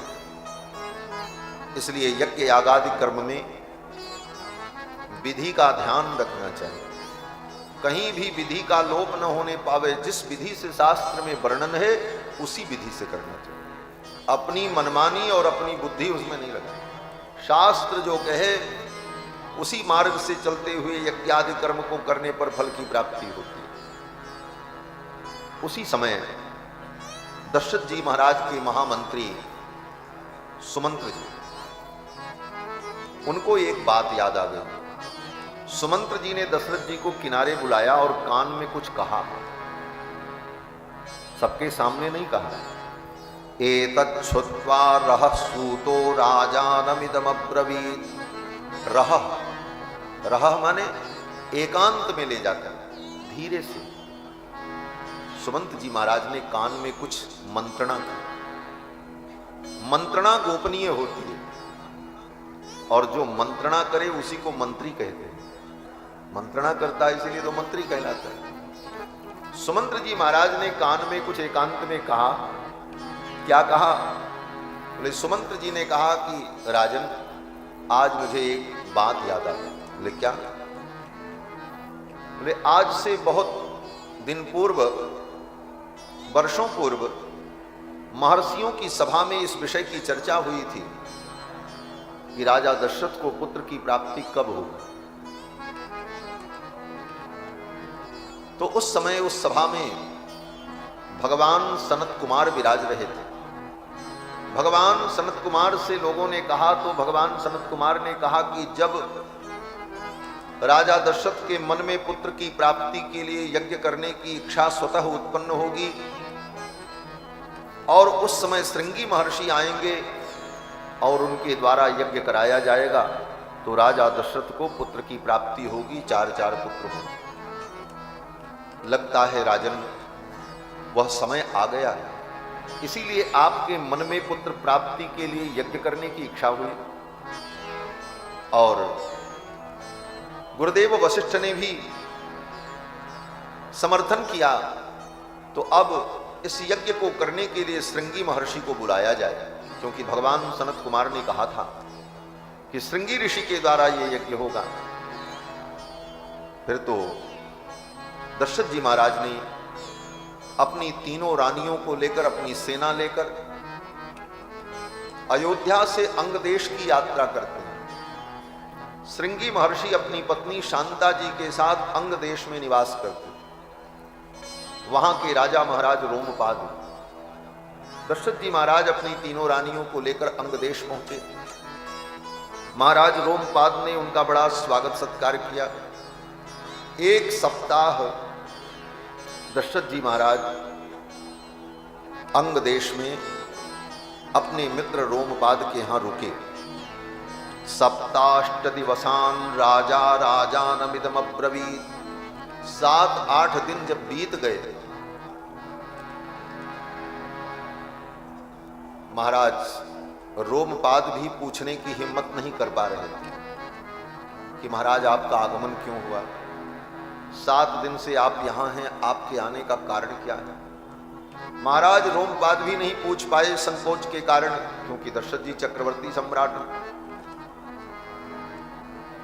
कोई प्रधानमंत्री किसी प्रदेश के मुख्यमंत्री के यहां जाकर के बैठ जाए तो मुख्यमंत्री की क्या हिम्मत है पूछने की कि भाई आप क्यों यहां बैठे हो, उसका सारा देश है, कहीं भी रह सकते। 7-8 दिन बीत गए, तब दशरथ जी महाराज ने स्वयं कहा कि शांता तब सुता राजन सह भरताभिषाम पते मदीय नगरम यातु कार्यम ही महदद्युतम। हे भगवंत, आपकी बेटी जो शांता है और आपके दामाद जो श्रृंगी महर्षि हैं, ये दोनों मदीयम नगरम यातु, ये मेरे नगर अयोध्या पधारे हैं, क्योंकि हमारे यहाँ एक बहुत बड़ा कार्य उपस्थित हुआ है। कार्यम ही महदुद्यतम, ये सामान्य कार्य नहीं है, बहुत बड़ा कार्य है। कौन बड़ा कार्य है? यज्ञ ही तो। और दशरथ जी ने कितने यज्ञ किए थे। यज्वा धर्म परो वशी, अभी उनकी विशेषता का जब वर्णन हो रहा था तो वहां पर यज्वा शब्द आया। बड़े बड़े अश्वमेध कितने यज्ञ दशरथ जी ने किए थे, कितने चयन आगे याग किए थे। तो आज भी तो यज्ञ ही करना था। लेकिन दशरथ जी कहते हैं कि ये कार्य जो है कार्यम ही महदुद्यतम, ये बहुत बड़ा कार्य, महान कार्य। महान कार्य क्यों है?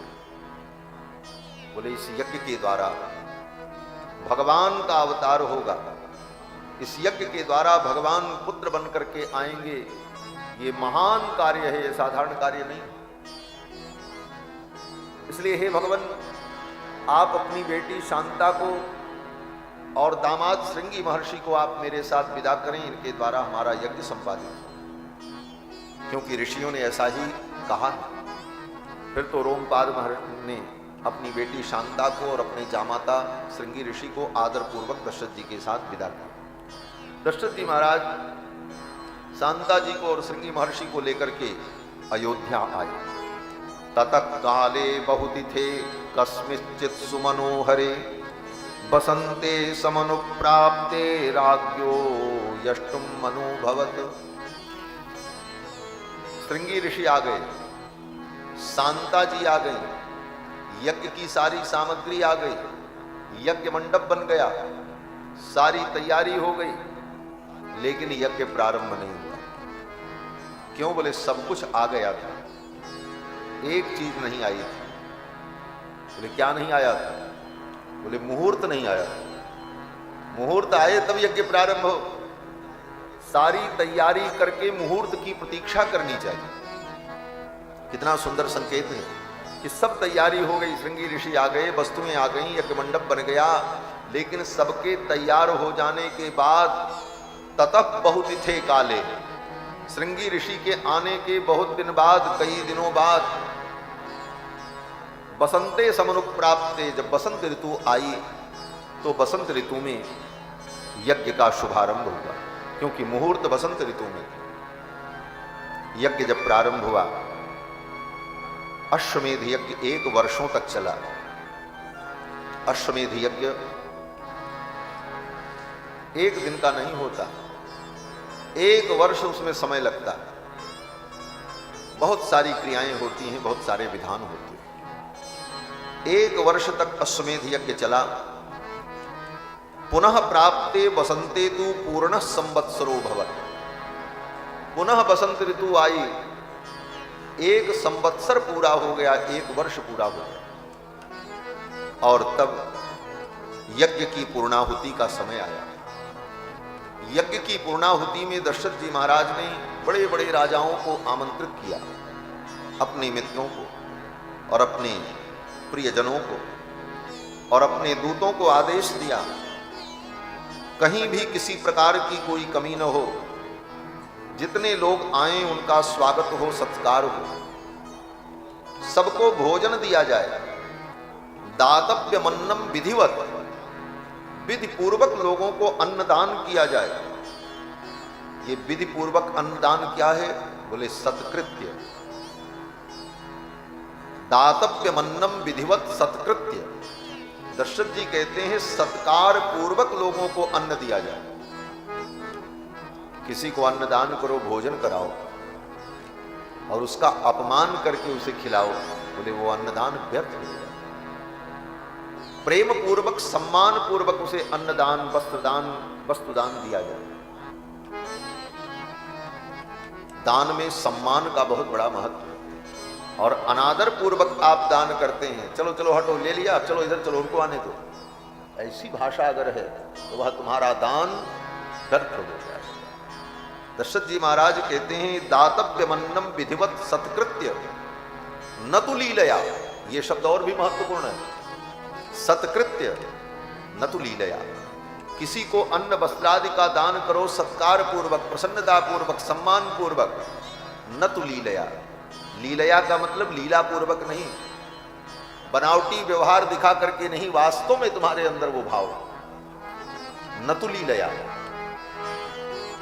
और सर्वे वर्णा यथा पूजाम प्राप्नुवन्ति सुसत्कृताः, और सभी वर्णों के लोगों का सम्मान हो, ब्राह्मण, क्षत्रिय, वैश्य, शूद्र, चारों वर्ण के लोगों का यथोचित सम्मान हो, जिसका जो सम्मान है, और उनका आदर हो। यज्ञ कर्म में प्रवृत्त होने वाले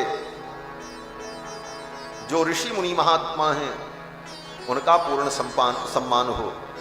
न चावज्ञा प्रयोक्तव्या, किसी की अवज्ञा न हो, अवहेलना न हो। अवहेलना किसके द्वारा होती है? व्यक्ति जो कार्य का प्रमुख होता है वो तो भाव रखता है कि जो मेरे यहाँ आए सबका सम्मान हो, सबको प्रेम मिले, सबका सत्कार हो, सबके साथ उचित व्यवहार हो। लेकिन उसके जो परिकर होते हैं, उसके जो अपने आदमी होते हैं, वो अगर अशिष्ट हैं तो उसका किया गया धर्म व्यर्थ चला जाता है। इसलिए परिकर को भी शिष्ट होना चाहिए। राजा दशरथ कहते हैं न चावज्ञा प्रयोक्तव्या काम क्रोध वशादपि, काम क्रोध के वश में होकर के भी किसी भी प्रकार से किसी की अवज्ञा न हो। कुछ भी हो, कितना भी बड़ा नुकसान हो जाए, लेकिन क्रोध मत करो। कुछ भी बिगड़ जाए, व्यवस्था हो जाएगी, लेकिन किसी का अनादर मत करो। इस प्रकार से दशरथ जी महाराज ने अपने मंत्रियों को, अपने सेवकों को आदेश दिया, निमंत्रण भेजा। पहला निमंत्रण मिथिलाधिपतिम सूरम जनकम सत्यवादिनम, पहला निमंत्रण मिथिला नरेश श्री जनक जी महाराज को भेजा गया। राम जी के, दशरथ जी महाराज के अश्वमेध यज्ञ का निमंत्रण। कहते हैं कि समानयस्व सत्कृत्य सर्वदेशेषु मानवान, सभी देशों के मनुष्यों को आदरपूर्वक बुलाया जाए। सभी देश के मनुष्य बुलाए गए पूरे धरती से। और राजाओं में बोले मिथिलाधिपतिम सूरम जनकम सत्यवादिनम, मिथिला नरेश जो जनक हैं परम सत्यवादी, तमानय, उनको आदरपूर्वक लाया जाए। महाभागम, वे महान भाग्यशाली हैं। और पूर्वम संबंधिनम ज्ञात्वा ततः पूर्वम ब्रवीमिते, वो हमारे पूर्व संबंधी हैं। जनक जी का दशरथ जी से पूर्व संबंध क्या है? संबंध तो बाद में होगा, लेकिन पूर्व संबंध भी। पूर्व संबंध ये है कि महाराज इक्ष्वाकु जो थे उन्हीं के पुत्र महाराज निमि, और इक्ष्वाकु का जो वंश चला उसी वंश में राम जी, श्री दशरथ जी महाराज, ये सभी लोग।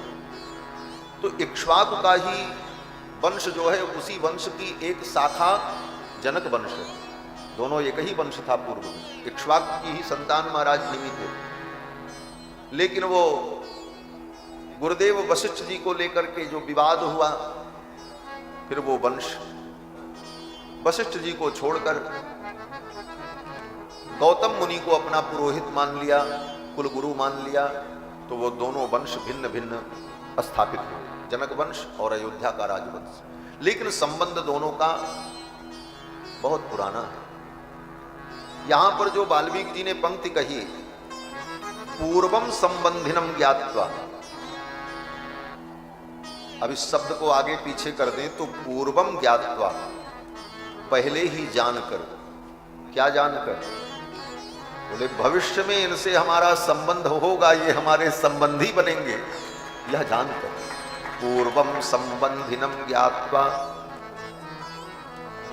इसलिए जनक जी को विशेष निमंत्रण भेजा गया।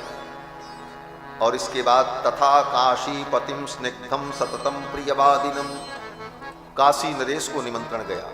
तथा केकय राजानम, दशरथ जी के ससुराल निमंत्रण भेजा गया केकय नरेश को। और अंगेश्वरम महेश्वासम रोमपादम सुसंस्कृतम, अंग देश के राजा महाराज रोमपाद को निमंत्रण गया। तथा कौशल राजानम भानुमंतम सुसत्कृतम, राजा दशरथ की जो दूसरी ससुराल कौशल देश, कौशल दो है, दक्षिण कौशल और उत्तर कौशल। उत्तर कौशल माने अयोध्या और दक्षिण कौशल माने छत्तीसगढ़। जो अभी छत्तीसगढ़ प्रांत है वो दक्षिण कौशल है। महारानी कौशल्या वहां की राजकुमारी थी। वहां के राजा जो भानुमंत हैं उनको निमंत्रण भेजा गया। और मगधाधिपतिम सूरवम सूरम सर्वशास्त्र विशारदम, मगध नरेश को भेजा गया निमंत्रण। ये भी दशरथ जी की ससुराल, सुमित्रा जी का नैहर। अर्थात इन सब जगहों पर निमंत्रण भेजा गया। सिंधु सौवीर देश में, सौराष्ट्र में, दाक्षिणात्यान नरेंद्राश्च समस्तान आनयस्व, दक्षिण देश के जितने राजा थे उन सबको निमंत्रण गया। और भी जितने धरती पर राजा थे सबको निमंत्रित करके आदरपूर्वक बुलाया। और दशरथ जी महाराज के अश्वमेध यज्ञ की पूर्णाहुति हुई। और इसके पश्चात श्रृंगी महर्षि ने कहा अब पुत्र कामेष्टि यज्ञ होगा। फिर पुत्र कामेष्टि यज्ञ हुआ। और पुत्र कामेष्टि यज्ञ में अथर्ववेद के मंत्रों का प्रयोग करके श्रृंगी महर्षि ने आहुति प्रदान की। उसी समय जब यज्ञ चल रहा था, दशरथ जी की यज्ञशाला में देवता लोग आहुति ग्रहण करने के लिए आए थे। वे देवता किसी को दिखाई नहीं पड़ रहे थे, परोक्ष थे, क्योंकि देवताओं को परोक्ष प्रिय है। परोक्ष प्रिया ही देवाः प्रत्यक्ष द्विषः। वेद कहता है देवताओं को प्रत्यक्ष जो है प्रिय नहीं, देवताओं को परोक्ष प्रिय है। वो परोक्ष में रहकर सब कुछ करते, प्रत्यक्ष नहीं होते।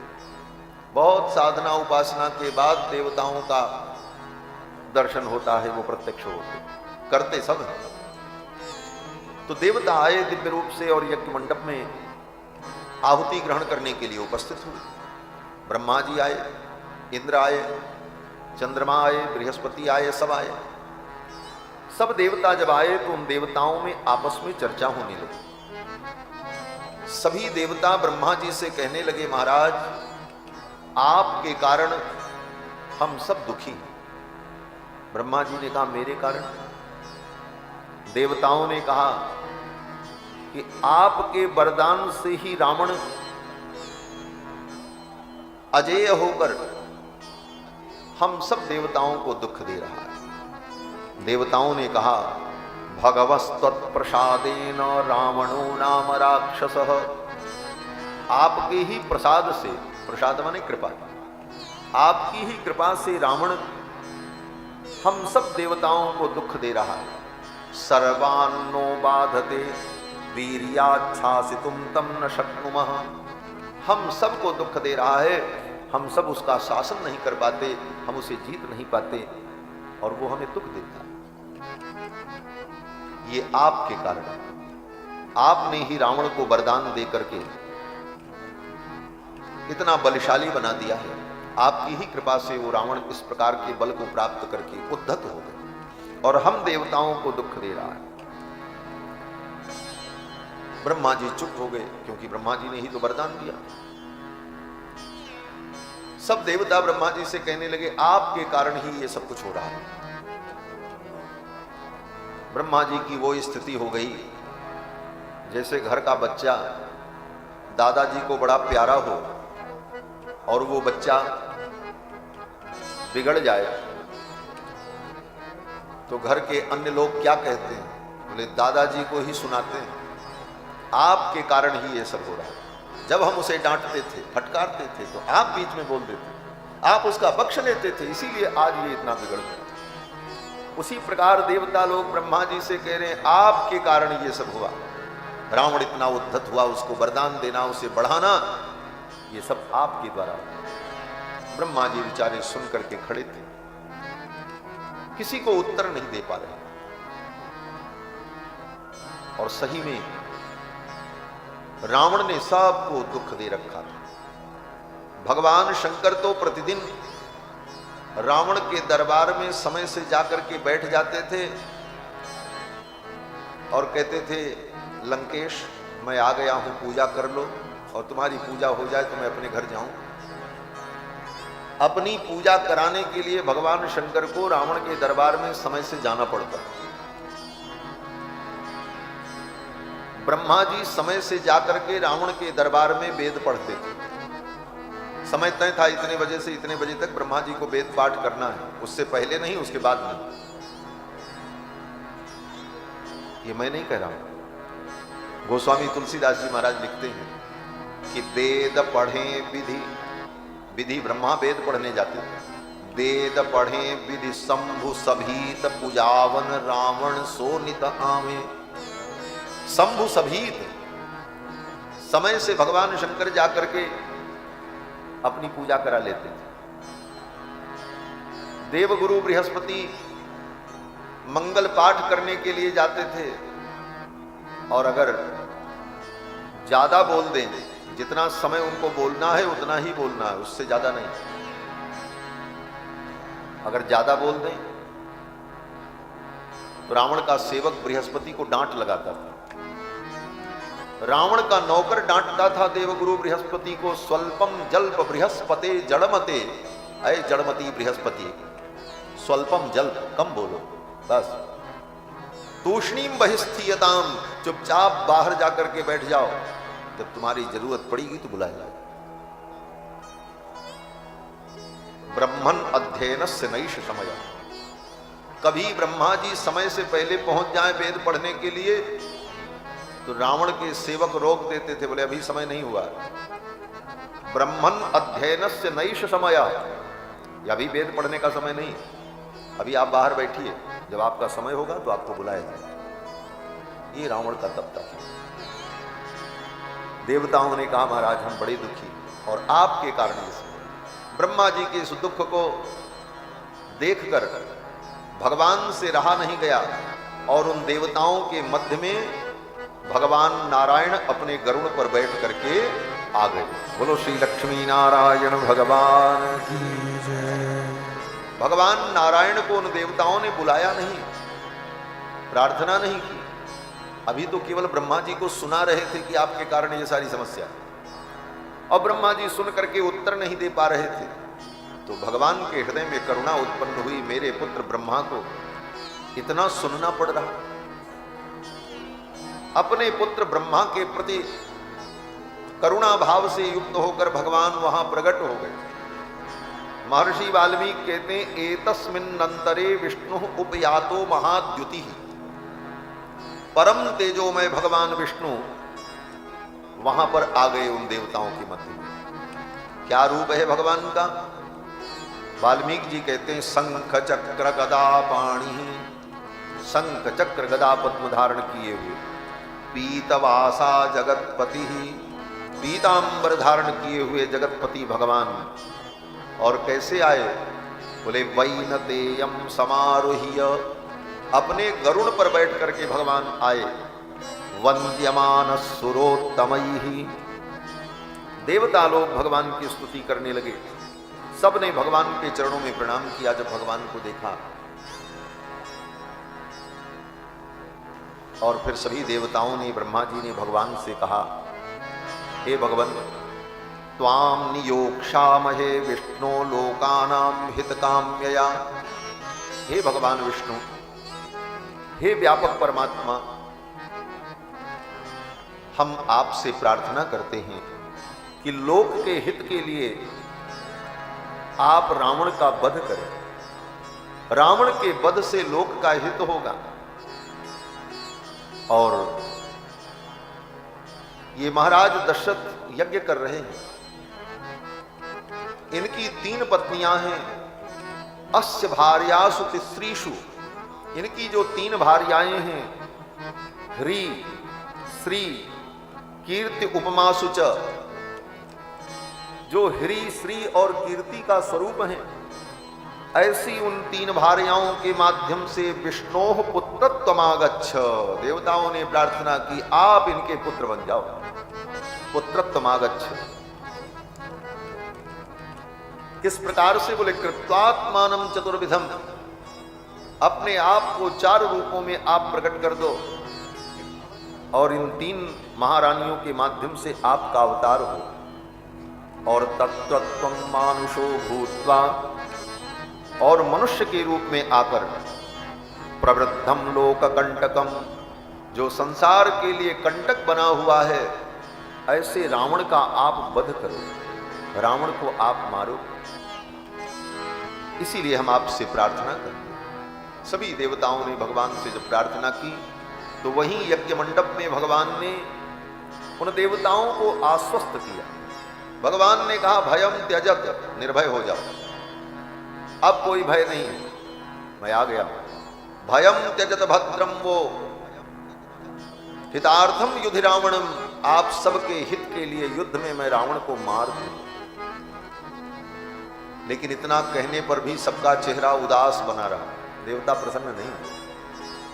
भगवान ने कहा भयम त्यजत भद्रम वो हितार्थम युधि रावणम, आपके हित के लिए युद्ध में मैं रावण को मार दूंगा।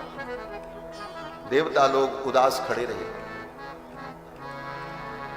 भगवान ने कहा मेरे वचन से भी निर्भयता नहीं आई।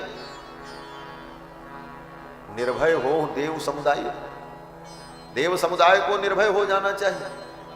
देवताओं ने कहा महाराज आप केवल रावण को मारेंगे कह रहे हैं, युद्धार्थम युधि रावणम, केवल रावण को आप मारेंगे। लेकिन रावण से ज्यादा खतरनाक तो उसका बेटा मेघनाथ है।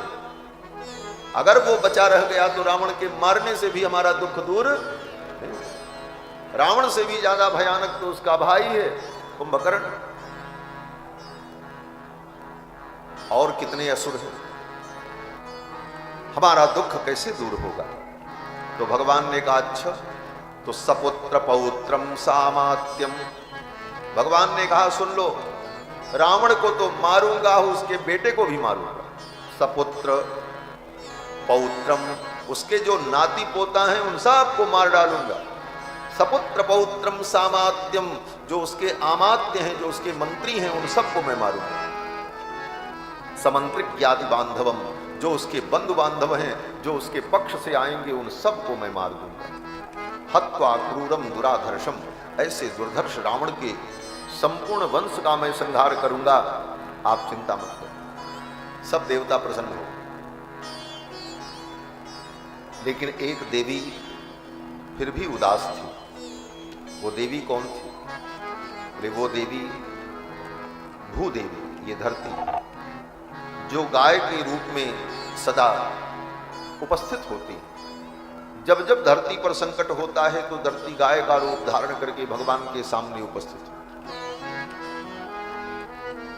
गाय का रूप धारण करके धरती भी उपस्थित थी भूदेवी। सब देवता प्रसन्न हो गए, लेकिन भूदेवी तो कांप रही। भगवान ने देखा भूदेवी की ओर, समझ गए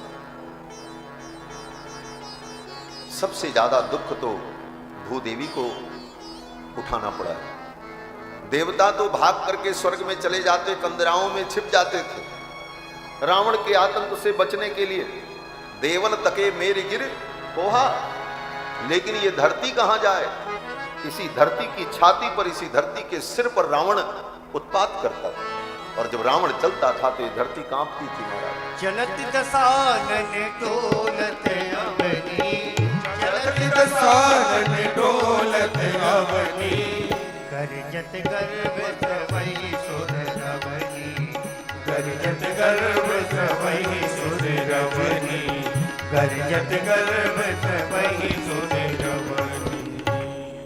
धरती कांप रही थी, जैसे ठंडी के दिन में ठंडी शीतलहर हवा चले और गाय खुले मैदान में खड़ी हो तो उसके रोए रोए कांपते हैं, उस प्रकार भूदेवी कांप रही थी। भगवान नारायण ने कहा देवी चिंता मत करो, मैं रावण को मारने के बाद उसके परिवार के जितने दुष्ट हैं उन सबका संहार करने के बाद भी मैं तुम्हें छोड़ करके नहीं जाऊंगा। 10 वर्ष सहस्राणि 10 वर्ष शतानि च बत्स्यामि मानुषे लोके पालयन पृथ्वी इमाम। हे पृथ्वी, तुम्हारा पालन करने के लिए मैं 11,000 वर्ष तक इस धरती पर रहूंगा और तुम्हें मैं सुख दूंगा। तब धरती को संतोष हुआ, चलो 11,000 वर्ष प्रभु रहेंगे। तो रावण ने अपने चरण से जो मुझे पीड़ा दी है, चलत दसानन डोलत अवनी, रावण के चरण प्रहार से, उसके चलने से धरती को जो कष्ट हुआ, भगवान ने कहा चिंता मत करो, 11,000 वर्ष तक मेरे निरावरण चरण इस धरती पर रहेंगे। भूदेवी ने कहा प्रभु, आपके चरणों का स्पर्श प्राप्त करके रावण के चरणों से जो मुझे दुख हुआ उस दुख को मैं भूल जाऊं। रावण के चरणों से आहत धरती के दुख को दूर करने के लिए भगवान ने 11,000 वर्ष तक इस धरामंडल पर अयोध्या धाम में विराजमान होकर अपने निरावरण चरण से इस धरती को, भूदेवी को परम सुख देने का संकल्प। भगवान ने कहा बत्स्यामि मानुषे लोके पालयन पृथ्वीम इमाम, इस पृथ्वी का पालन करने के लिए मैं 11,000 वर्ष इस धरती पर रहूंगा। और अब मैं महाराज दशरथ को अपना पिता बना करके प्रकट होने जा रहा हूं। इतना कह करके भगवान उन देवताओं के मध्य से अंतर्धान हो गए। और भगवान कहां गए? बोले भगवान कहीं दूर नहीं गए, ये देवता लोग आपस में चर्चा कर रहे थे, यज्ञ चल रहा था। तब तक श्रृंगी महर्षि ने आहुति प्रदान की यज्ञ कुंड में।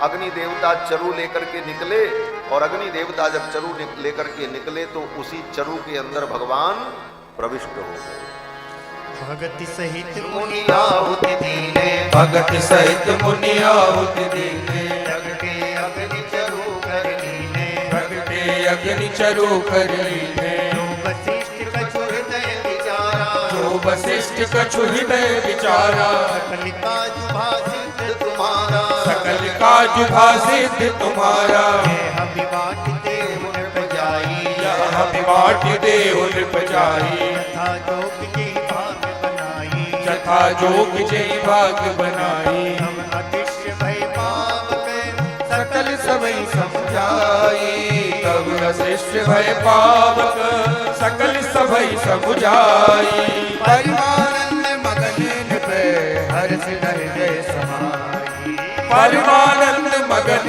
नृप हर्ष हृदय समाई हाँ हर्ष हृदय समाई चरु लेकर के अपनी देवता यज्ञ कुंड से प्रकट हुए और उस चरु को देकर के उस प्राजापत्य पुरुष ने कहा कि इस हवि को आप अपनी तीनों रानियों को खिला दें। महाराज दशरथ ने उस चरु को, हवि को अपनी तीनों रानियों को दिया। किस प्रकार से? बोले उनका जैसा क्रम था। सबसे बड़ी महारानी कौशल्या, तो पहले कौशल्या जी का अधिकार होता है, तो आधा चरु कौशल्या जी को दे दिया। आधा जो बचा उसका आधा निकालकर सुमित्रा जी को दे दी, क्योंकि दूसरी पत्नी सुमित्रा जी। और जो बचा उसका 2 हिस्सा किया, एक हिस्सा केकई जी को दिया और एक हिस्सा जो बच गया उसको सुमित्रा जी को फिर दे दिया। इस प्रकार चरु का वितरण हुआ और तीनों रानियों ने उस पायस का भक्षण किया।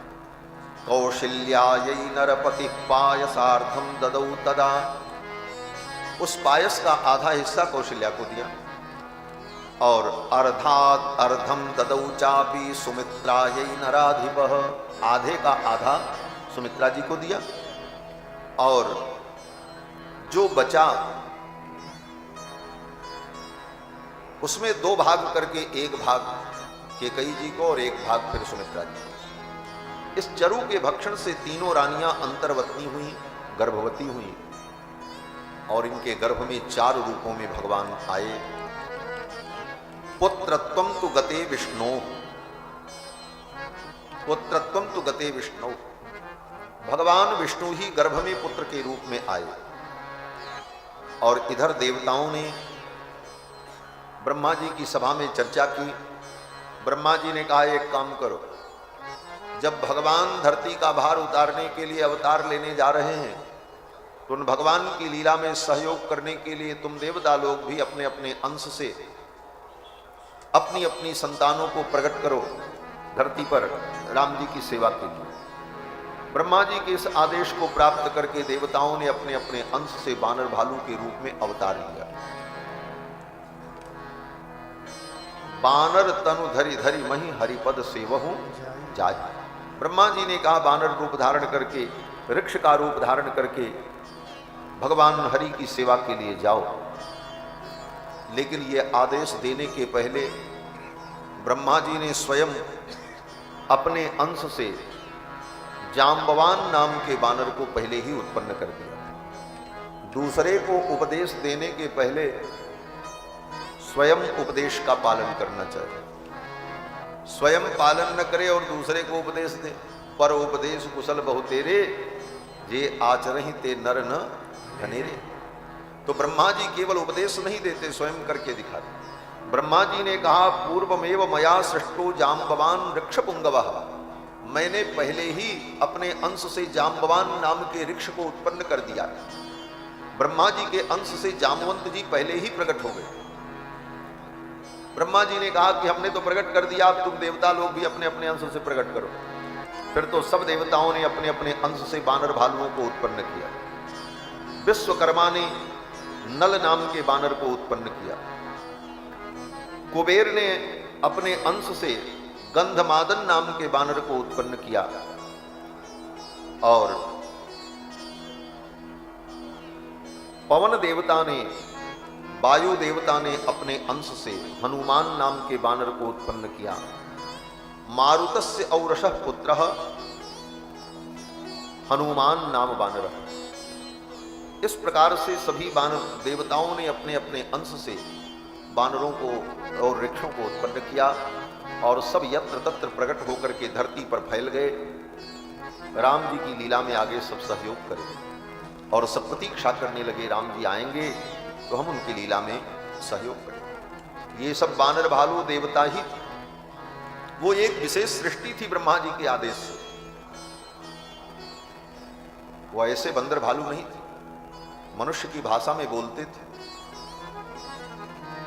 संध्या वंदन नित्य नियम करते थे, यज्ञोपवीत धारण करते थे, वस्त्र पहनते थे, अनेक प्रकार की दिव्य शक्तियां जन्मजात उनके अंदर थी। छोटा हो जाना, बड़ा हो जाना, गायब हो जाना, उड़ जाना, रूप बदल लेना, ये सारी दिव्यताएं उन बानर भालुओं के अंदर जन्मजात थी, क्योंकि देवता ही उस रूप में आए। वो कोई बानर भालू की साधारण सृष्टि नहीं थी। इन बानर भालुओं के साथ उनकी तुलना नहीं की जा सकती। वह दिव्य सृष्टि थी, परमात्मा की लीला के लिए उस काल में यत्र तत्र सर्वत्र प्रकट हो गए। और इनका आयुध अस्त्र शस्त्र क्या था? वाल्मीकि जी कहते हैं, नख दृष्टायुधा वीरा सर्वे सर्वास्त्र को विदा। ये जितने बानर भालू थे सब प्रकार के अस्त्र शस्त्र को चलाने में निपुण थे। सारे अस्त्र शस्त्र विद्याएं उन्हें मालूम थी, लेकिन उसका प्रयोग उन्हें नहीं करना पड़ता था। क्यों? बोले उनका नख, उनका दांत और पत्थर और पेड़ यही उनके आयुध थे। इसी से वो बड़े बड़े युद्ध जीत लेते थे। रावण जैसे दुष्ट को, उसकी सेना को बानरों ने केवल ईंटा, पत्थर, पेड़ और नख और दांत से ही पराजित कर दिया। गिर तरु नख आयुध सब वीरा। पर्वत, पहाड़, नख और दांत यही उनके आयुध थे। नख दृष्टायुधा सर्वे सर्वे सर्वास्त्र कोविदा। और कितने वीर थे वो सब? बोले विचाल येयु शैलेन्द्रान भेद येयु स्थिरान द्रुमान। अपनी छाती से ढकेल करके बड़े बड़े पर्वत को भी एक स्थान से दूसरे स्थान पर कर देने का सामर्थ्य रखने वाले ये वीर बानर सब थे। महर्षि वाल्मीकि कहते हैं, विचाल येयु शैलेन्द्रान भेद येयु स्थिरान द्रुमान।